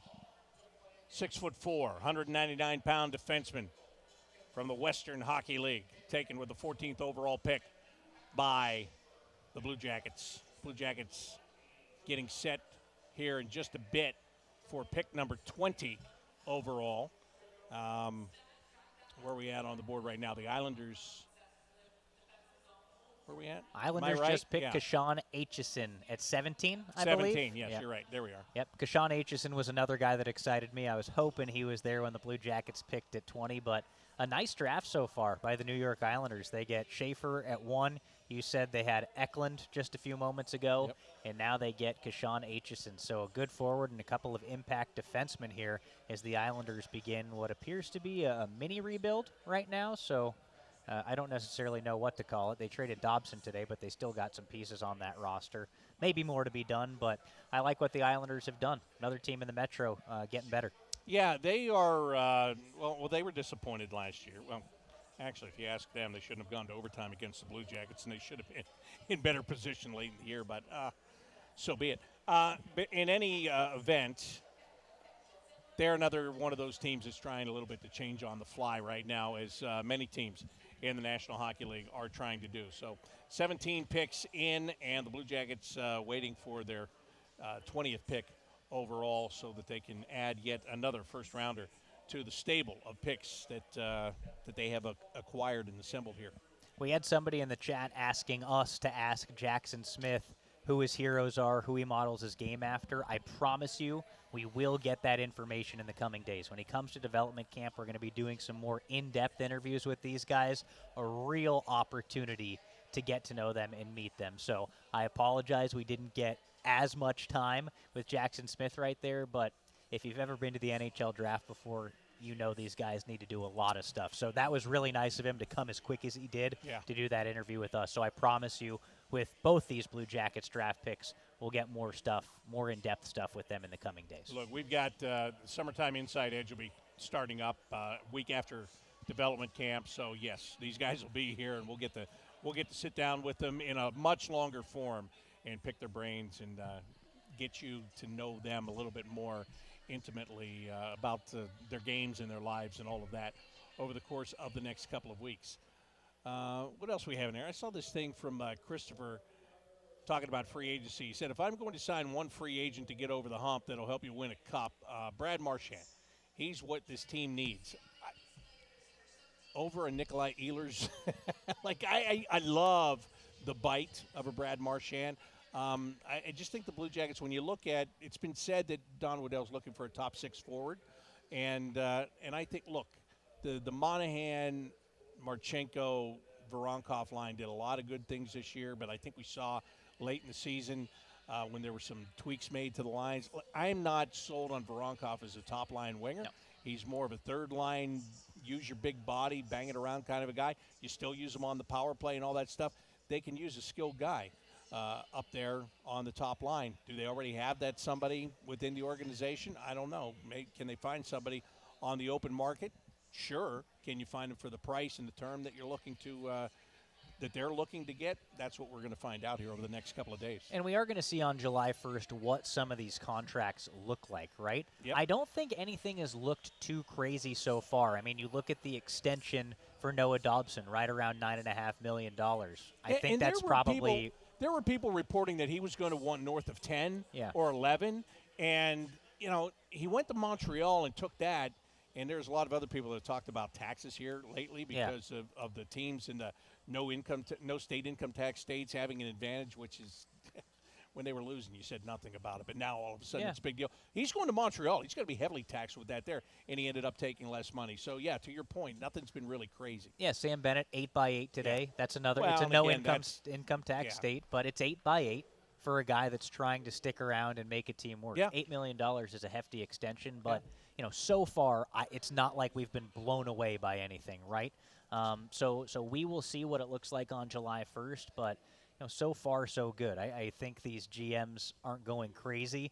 Mitch Marner's obviously an unrestricted free agent. That number could be huge, but a guy now that number I'd consider paying him. Oh, yeah, absolutely. Right? Absolutely. I mean, he's one of the probably 10 best scorers in the Right. NHL, 10 best playmakers in the NHL. You got to pay up for that, Yeah, right? absolutely. And I think that's money well He'd spent. look really good on that line, too, by the way. Yes, he would. Or any other line you want to put him on. Yes, he would. But a guy like Nikolai Ehlers in there, too, just speculating, like that's a good add to the top six. And a guy that is probably ready for more opportunity in his career, because you think about what they've had in Winnipeg, where he's kind of had to play second fiddle in some scenarios. You know, Mark Scheifele, whether he's playing center or on the wing.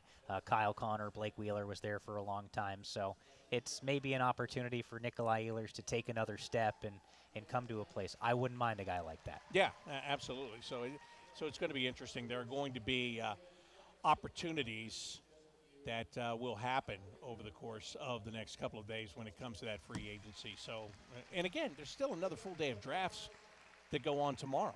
2 through 7 is going on tomorrow. So there's going to be a lot more players that are put into the mix here before it is all said and done. But again, right now, Jackson Smith is the latest, and we are waiting as the NHL edges toward pick number 20 overall to see who else the Blue Jackets are going to add. Yep, ESPN in a TV timeout right now, so we're going to come back, and I think we've got picks 18, 19, and 20. Yeah. And the Blue Jackets will make their pick at 20th, and we'll see who it is. You know, some good talent still on the board.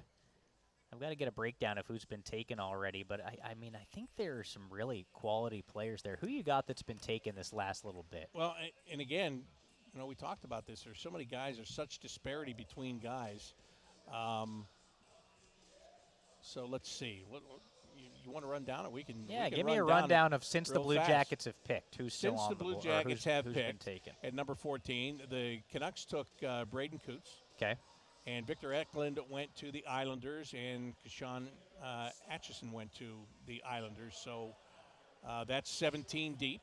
And the Flames are coming up next at number 18, the Blues at number 19, and the Blue Jackets at number 20. So let's go ahead and take our break, and we'll come back and find out who that second first-rounder is going to be for the Columbus Blue Jackets. We're live at the Blue Jackets draft party at Nationwide Arena. It's presented by Ohio Health. You're listening to 97.1 The Fan.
the 20th overall pick in the NHL Draft, which belongs to the Columbus Blue Jackets. They've already made a selection at number 14.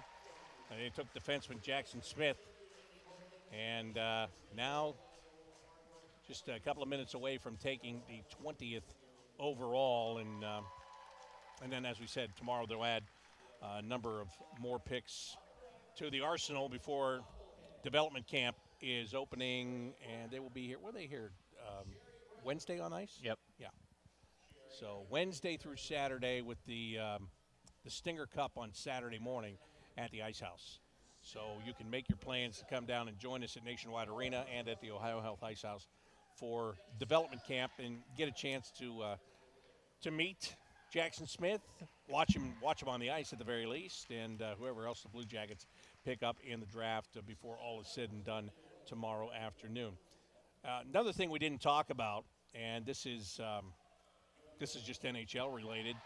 The league announced today that they have the framework for a new collective bargaining agreement with the Players Union, and it's a 4-year agreement that will start. There's still 1 year left in the current agreement between the two parties, and so you're going to have labor peace for another 5 years at the very least in the National Hockey League. And Dylan, I think that's such a big thing because when there was that last lockout, it was, you just hate those things, and you wonder with the changing of the guard atop the Players Union, are you going to be able to come to quick agreements? I think since Marty Walsh has taken over the Players Union from Don Fehr, and first of all, I think Gary Bettman and Don Fehr worked together really well to make sure that there was labor harmony, and I think with Marty coming in now and taking over, there still is good chemistry. It just seems like, the players are getting things that they desire. The league is getting things that it desires.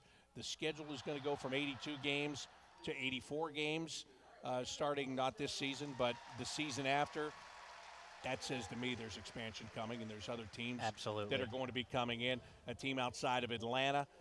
There's a group that has plans to build a building. They've already pitched to the National Hockey League. I heard Austin entered the equation today. Austin entered the equation today. See, now this is what I don't get. Like, Houston is in it, right? You're not going to have Dallas, Austin, and Houston all in the league. I just can't see that. But, or maybe I'm absolutely wrong. I don't know. Texas is a big state. Yep. But, Houston has a hockey history, and they, it's a large television market. I can see the league wanting to be there for sure. But then again, I've been saying this entire time. To me, you've got Houston, you've got Atlanta, or Georgia. I'm going to call it Georgia because the owner said that it would be Georgia, not Atlanta. Yep. I loved it. I saw him on a podcast, and he said, my wife reminded me that Atlanta failed twice, so we're going to call it Georgia. It's going to be Georgia's team, so okay. So I feel you're going to have those two. I feel that if they can get something worked out in Arizona, they want that back in the Phoenix area. They want to have the NHL back in that area. So that leaves you a fourth. And where's the fourth going to go? Could it to be Canada? Austin? I don't think so. I can't see it with the whole disparity in the dollars and cents. I don't. That could change, I guess. But could it go to Austin? I don't know. Maybe. Remember a couple of, it's probably been about a month and a half ago now. New Orleans came up, and I laughed at it. As soon as I heard it, I laughed. I'm like, come on. And then after I thought about it, hear me out. If you have Houston, Dallas, Atlanta, Florida, Tampa, New Orleans doesn't fit in there badly. Yeah. Quite frankly. New division? Yeah. Yeah. I mean, so. That's what I was thinking if you had some Texas teams, new division. Yeah. I mean, and again, can Austin go into that? Yeah. Maybe, I guess so. I don't know. I don't know. Like I said, usually it's about territorial rights kind of things, but Texas is so big, I can't tell you without looking at a map. The Google Maps, actually what I have to look on Google Maps and see how far Austin is from Dallas and from Houston. Maybe it all works. I have no idea. But it's interesting, but I think it's going to happen. I think the league is going to add. I think it's a no-brainer that they are going to add.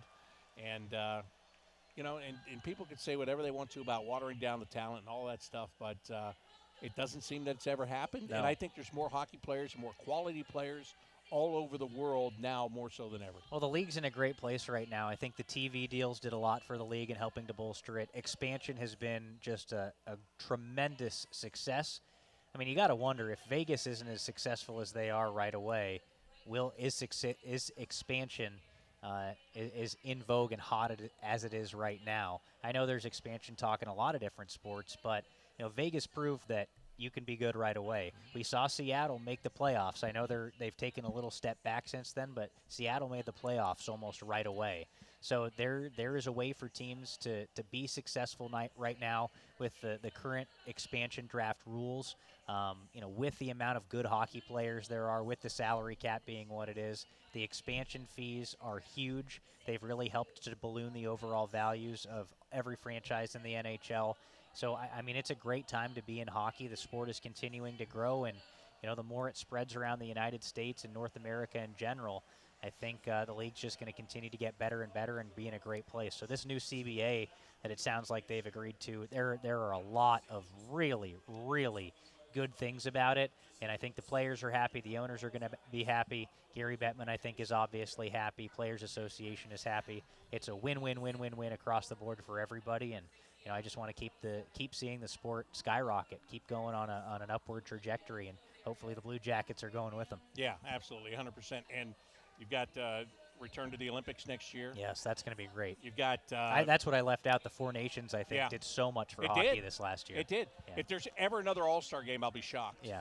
Because how do you do better than what we saw with the Four Nations tournament? The NBA, when does the NBA ever learn from the NHL and say, we're going to do that? The NBA is now looking into playing international best-on-best during the All-Star break. So there are just so many things the NHL did well this past year. Yeah, absolutely. And right now, I believe that cities are bidding on the next World Cup of Hockey. Yeah. To be able to host. Yes, that opened yesterday? Yeah, yeah. So you're right. There's many good things. After seeing what happened at the Four Nations, what city in North America, around the world, is not going to be bidding on that? Right. You want that? No, 100%, 100%. I'm really going to be interested to see how they do that. Yeah. Just the entire, who's involved, and are they going to do games in Europe, games in North America, and then finish it off at the end? It's going to be very interesting.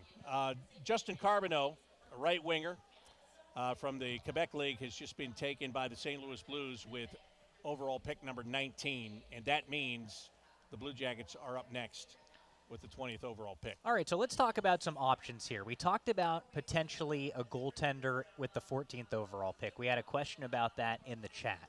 At this pick, I see it more likely for the Blue Jackets because the second pick here, it's a little bit more of a luxury pick, right? This is where a goaltender comes into the equation. Might it be Joshua Ravensbergen, who is expected to go in the first round? Might it be a different goaltender, a guy that's not really expected to go in the first round, more of a surprise pick? Do the Blue Jackets bolster up at forward? We talked about all the good centers in this draft. They could potentially add another blue liner. Really, the world is the Blue Jackets' oyster right now because they had that first pick at 14. The second pick, the 20th overall pick, more of a luxury selection here for the Blue Jackets. So I could see them going any number of directions. I know a lot of people mocked a goaltender going to the Blue Jackets with the second pick in this first round. So could it be Ravensbergen? Could it be somebody else? I'm excited to see who this is right here because you mean they mocked it like they predicted it? They predicted it. They were making fun of a goaltender. Yes, no, they predicted who the Blue Jackets would take right here. Many mock drafts had the Blue Jackets potentially taking a goaltender here. So we will see. We will see if the Blue Jackets do that. I mean, who is the last first-round goaltender that the Blue Jackets selected? I couldn't even tell you off the top of my head. Let's see. Let's see if I get it, if I can find it. It's probably bad by me to not know this, but well, Leclerc was definitely a first. That might be it. Mason was not. I bet you're going to find it's Pascal Leclerc. It probably is, but who knows? I mean, goalies don't get taken a whole lot in the first round anymore, so might this be a center? Might this be a defenseman? I have got absolutely no idea. But the Blue Jackets pick is coming up. They're on the clock right now, and they're about to start the clock after Carbonneau was just taken. So, still a good crowd here at Nationwide Arena. People are awaiting this pick, and hopefully, depending on who it is, we'll be able to get them for another interview before we get out of here. It was Pascal Leclerc, 8th overall. I was going to say it. I don't think the Blue Jackets had ever taken a goaltender in the first round outside of that. No, unfortunately for Pascal, and I was around him for a long time, most of it, unfortunately, in the American Hockey League, he just ended up suffering too many injuries, and it kind of derailed his career, and he never lived up to the full potential of that 8th overall pick.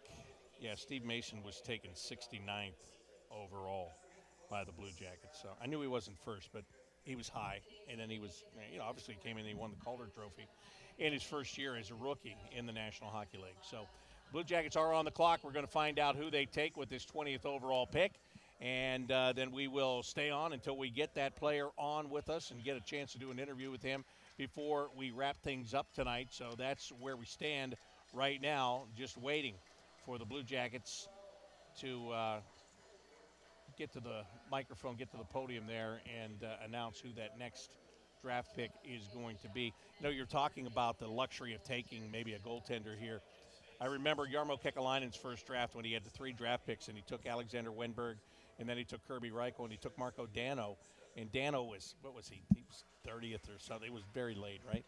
And I remember saying to him, did you feel that you got 2 guys that are going to be good prospects and potential NHL players, and then with the last one you just kind of took a flyer on that just to see if it works out or not? And he was like, no, we don't do that.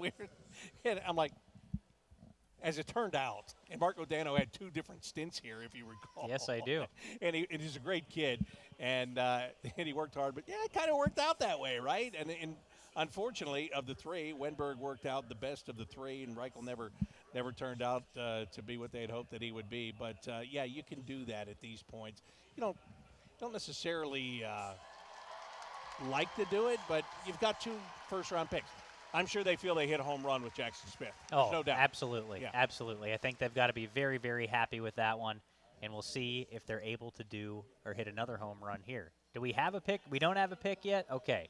ESPN came back for just a moment and went to another break. So they have not made enough money tonight, so they're going to another We commercial. are waiting.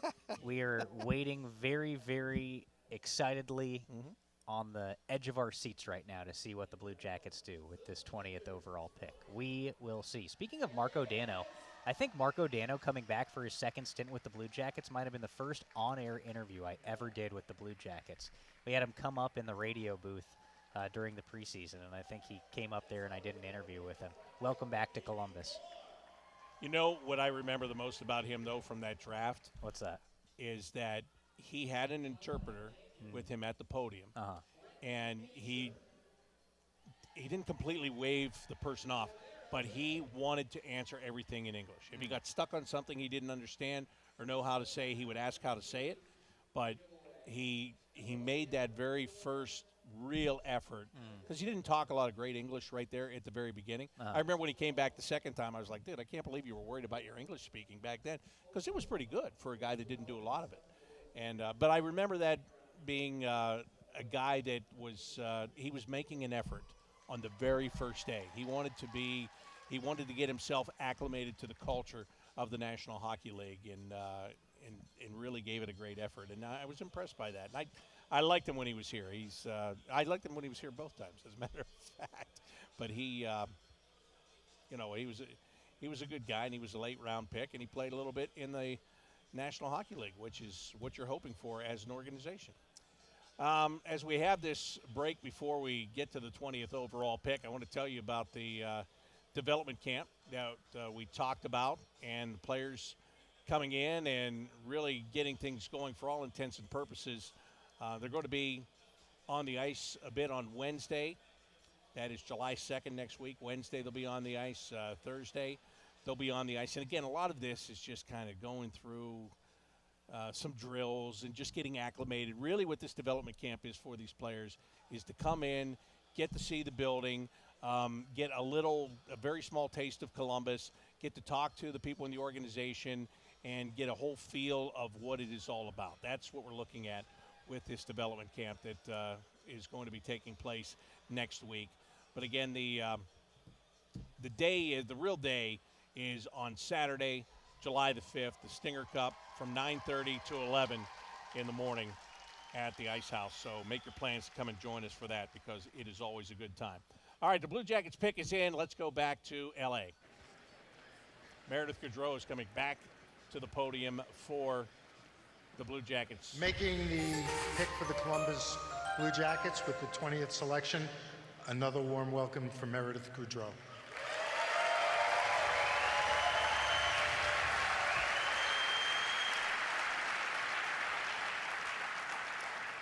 Thank you, everyone. And again, I just wanted to give a quick shout out to the fifth line back in Columbus. Hope you guys are having a fun night.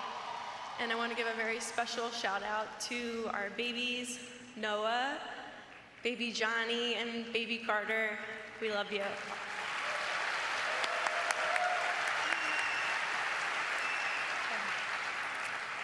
With the 20th overall selection in the 2025 NHL Draft, the Columbus Blue Jackets are proud to select from the Chiska Juniors, Peter Andreanov. All right, so the Blue Jackets take a goaltender. The top-ranked international goalie, Peter Andrianov, a Russian junior goalie. Not a big guy, listed at 6 foot, 207 pounds, but a really, really nice season in Russian junior. 23-6-6 with a 1.75 goals against average and a 942 save percentage. Jukka-Pekka Vuorinen, per NHL.com. He's the central scouting director of European scouting. He says that Andrianov is very athletic and fast at any level. So maybe a little bit of a surprise pick here around the NHL. The Blue Jackets selecting Peter Andrianov in this first round. Or is it Piotr, like the guy in Carolina? Whatever. I'm going with Peter right now. It's spelled Piotr, but yeah. I don't know. Either way, we're not going to mean to put you on the spot. No, I just don't know. I don't think we're going to be getting him for an interview. No, so he is a Russian goaltender from overseas. I do think, though, we are going to be chatting with Blue Jackets goaltending coach Nicklas Backstrom about this player coming up in just a moment, and then we'll be able to finish things up here. But Piotr Andrianov is the selection here for the Blue Jackets. You say it all night.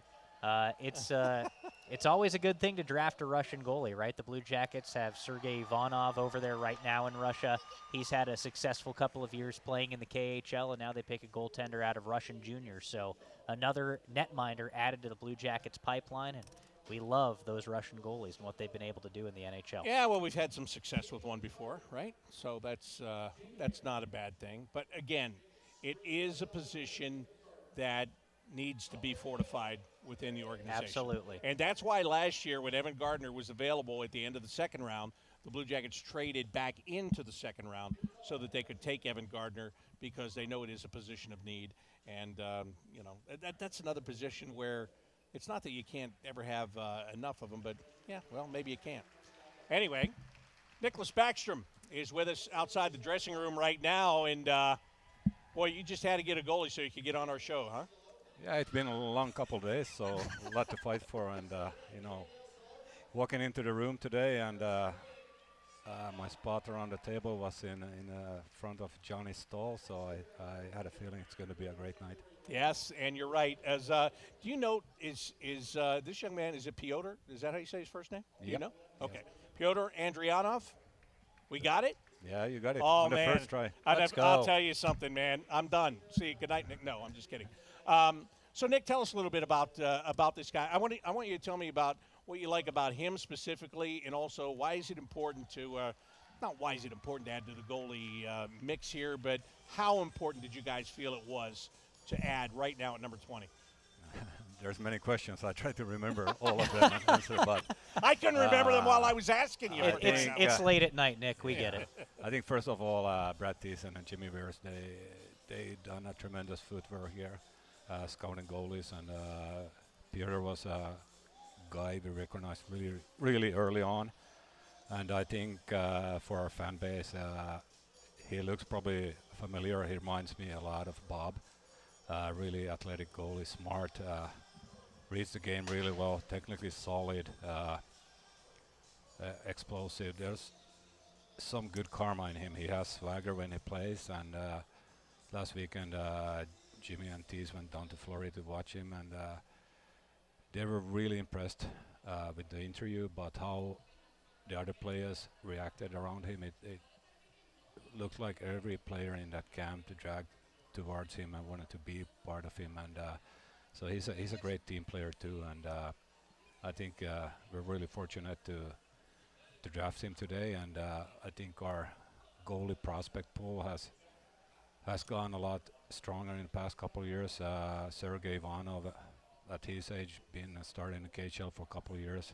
We had Melvin Straw played in USHL, a great year there, going to Michigan State next year, and then Gardner, who we drafted last year, had a great season in CHL. So I think we have a lot of great tools to work with, and now it's our job to help them and make them ready. See, you remembered all the questions. I knew you would.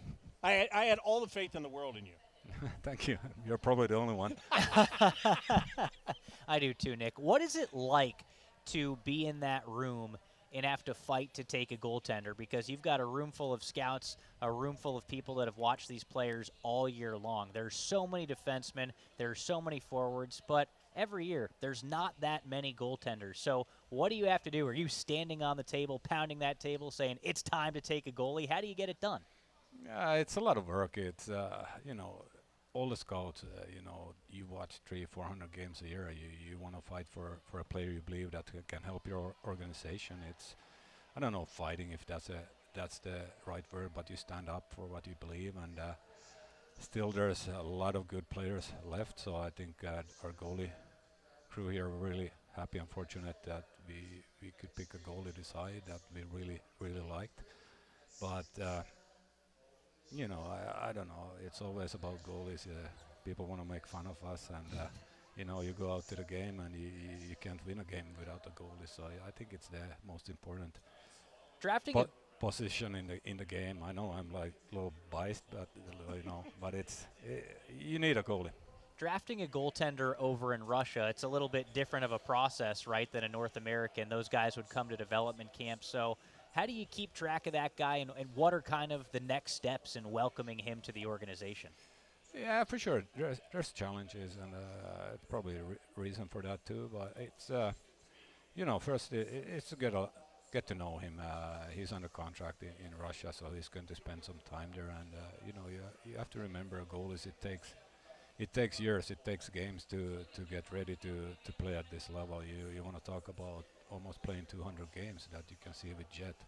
He worked well with him. He got those 200 games under his belt, and he's ready now. And it's same for all our prospects. We want them to be in the best organization, best league for them to develop and improve and get the games. But nowadays, it's so easy with the videos. We have a goalie who plays today. We can watch his game tomorrow and then be in contact with him. But it's still, for us, it's important too that where our goalies are, that there's good goalie coaches in the organization who works with them on a daily basis.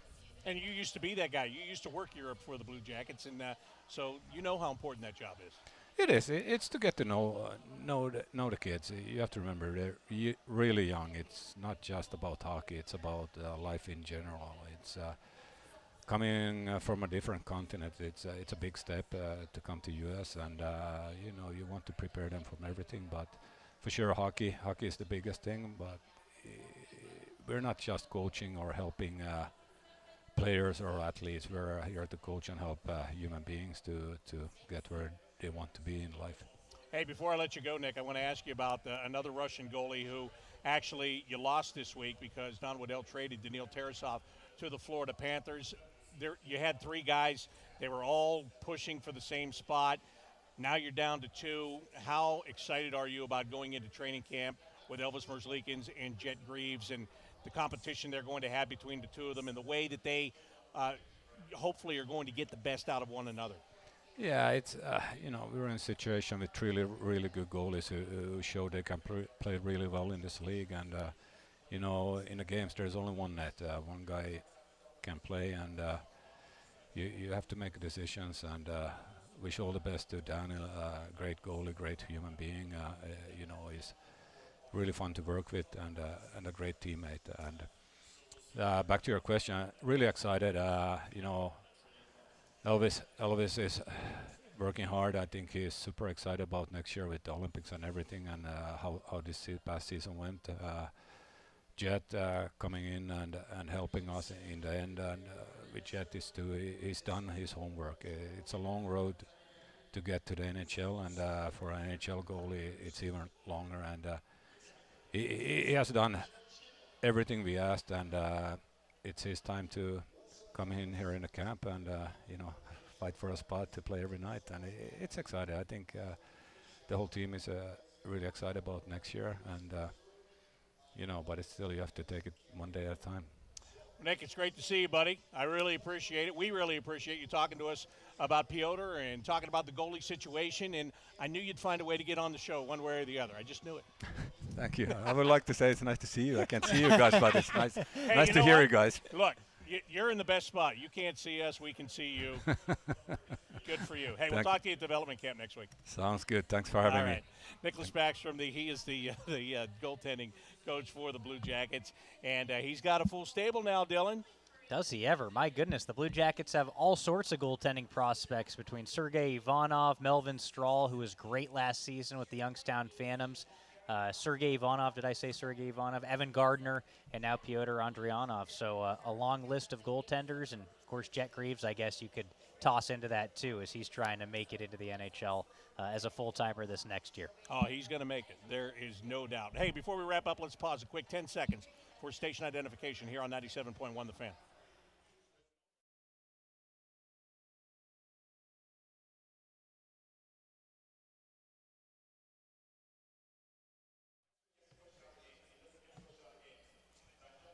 So the first round of the 2025 NHL Draft, it's still going on, but for the Blue Jackets, they have made the two picks that they have had ever since they traded David Jiricek to the Minnesota Wild during the season. That's when they picked up their second one. And now, Dylan, they have two new faces in the fold. One of them we'll see at development camp, and Jackson Smith, the defenseman, next week. And tomorrow's another full day where how many picks? Well, the Blue Jackets don't have a second rounder tomorrow, and they traded the third rounder over to Colorado in the deal. So nothing cooking for the Blue Jackets in the first couple of rounds, and then they'll get busy after that. But I like what the Blue Jackets were able to do today. Two roster players in Charlie Coyle and Miles Wood. I think that made the Blue Jackets team better, and they've added to the pipeline. They've got another lottery ticket and a goaltender coming, and of course, Jackson Smith, who I think they're very excited about. So we'll learn more about these guys as the week goes on. Of course, July 1, free agency opens. More trades still on the table. So we'll see if the Blue Jackets are able to package anything, and then the offseason picks up from there. But this is when teams are made and the hopes for next season begin. So I like what the Blue Jackets have gotten done today, and hopefully they're able to do more in the coming week. Hopefully you are correct. And again, number 14 overall, Jackson Smith, the big defenseman taken by the Blue Jackets. Pyotr Andrianov was taken at number 20. He is a goaltender, and those are the two first-round picks that the Blue Jackets have selected this season. I would like to thank so many people. Don Waddell, the Blue Jackets general manager, for joining us tonight. Also, Jody Shelley, John Buccigross, Scott Wheeler.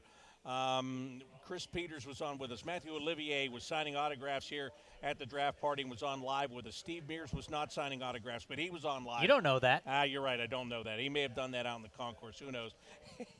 Dean Evason, the Blue Jackets head coach. I know he wasn't signing autographs. He was here with us tonight as well. And, of course, I'd like to thank Jacob Reimer, who is our producer back at 97.1 The Fan, for a job well done tonight. But before I sign off, Dylan, I talked about the scouts. This is where they really get to shine. Thank you for all the hard work. Thank with you. It. I know you study. You literally do this all year long and get through those pipeline podcasts and keep everybody up to date on who the prospects are, where they are, and how they're progressing. And so you've done another fantastic job again this year, and I really appreciate it. Thank you. Jackson Smith coming up on the Pipeline Podcast, 2025, 2026. Can guarantee you that. Absolutely. Jackson Smith, and he will be here next week with a lot of the prospects in the development camp. Make sure you come out and join us at Nationwide Arena. To find out a list of the events and the times, all you have to do is go to bluejackets.com, and that's the same place where you can find any content that we might be bringing your way with these prospects that are going to be in town next week. For Dylan Tyrer, I'm Bob McElligott. I should thank our producer here in the building, Matthew McElligott, tonight as well. That would be he did a great job. He did do a great job. He was very nervous about this, and he did a fantastic job tonight. Good job to you too, Bob. He wasn't nervous. He was pretending to be nervous. but I can't. I'll hear it the whole way home if I don't thank him. So he did a fantastic job tonight. But yes, thanks to Dylan Tyrer. And that's it until development camp starts. And be listening on Monday. I will do a Monday mailbag for you, and we can talk about all of this and whatever else is going on, because that'll be the day right before free agency begins. I'm Bob McElligott. Thank you so much for joining us for this Blue Jackets draft show here from Nationwide Arena. It's been presented by Ohio Health, and you've been listening on 97.1 The Fan.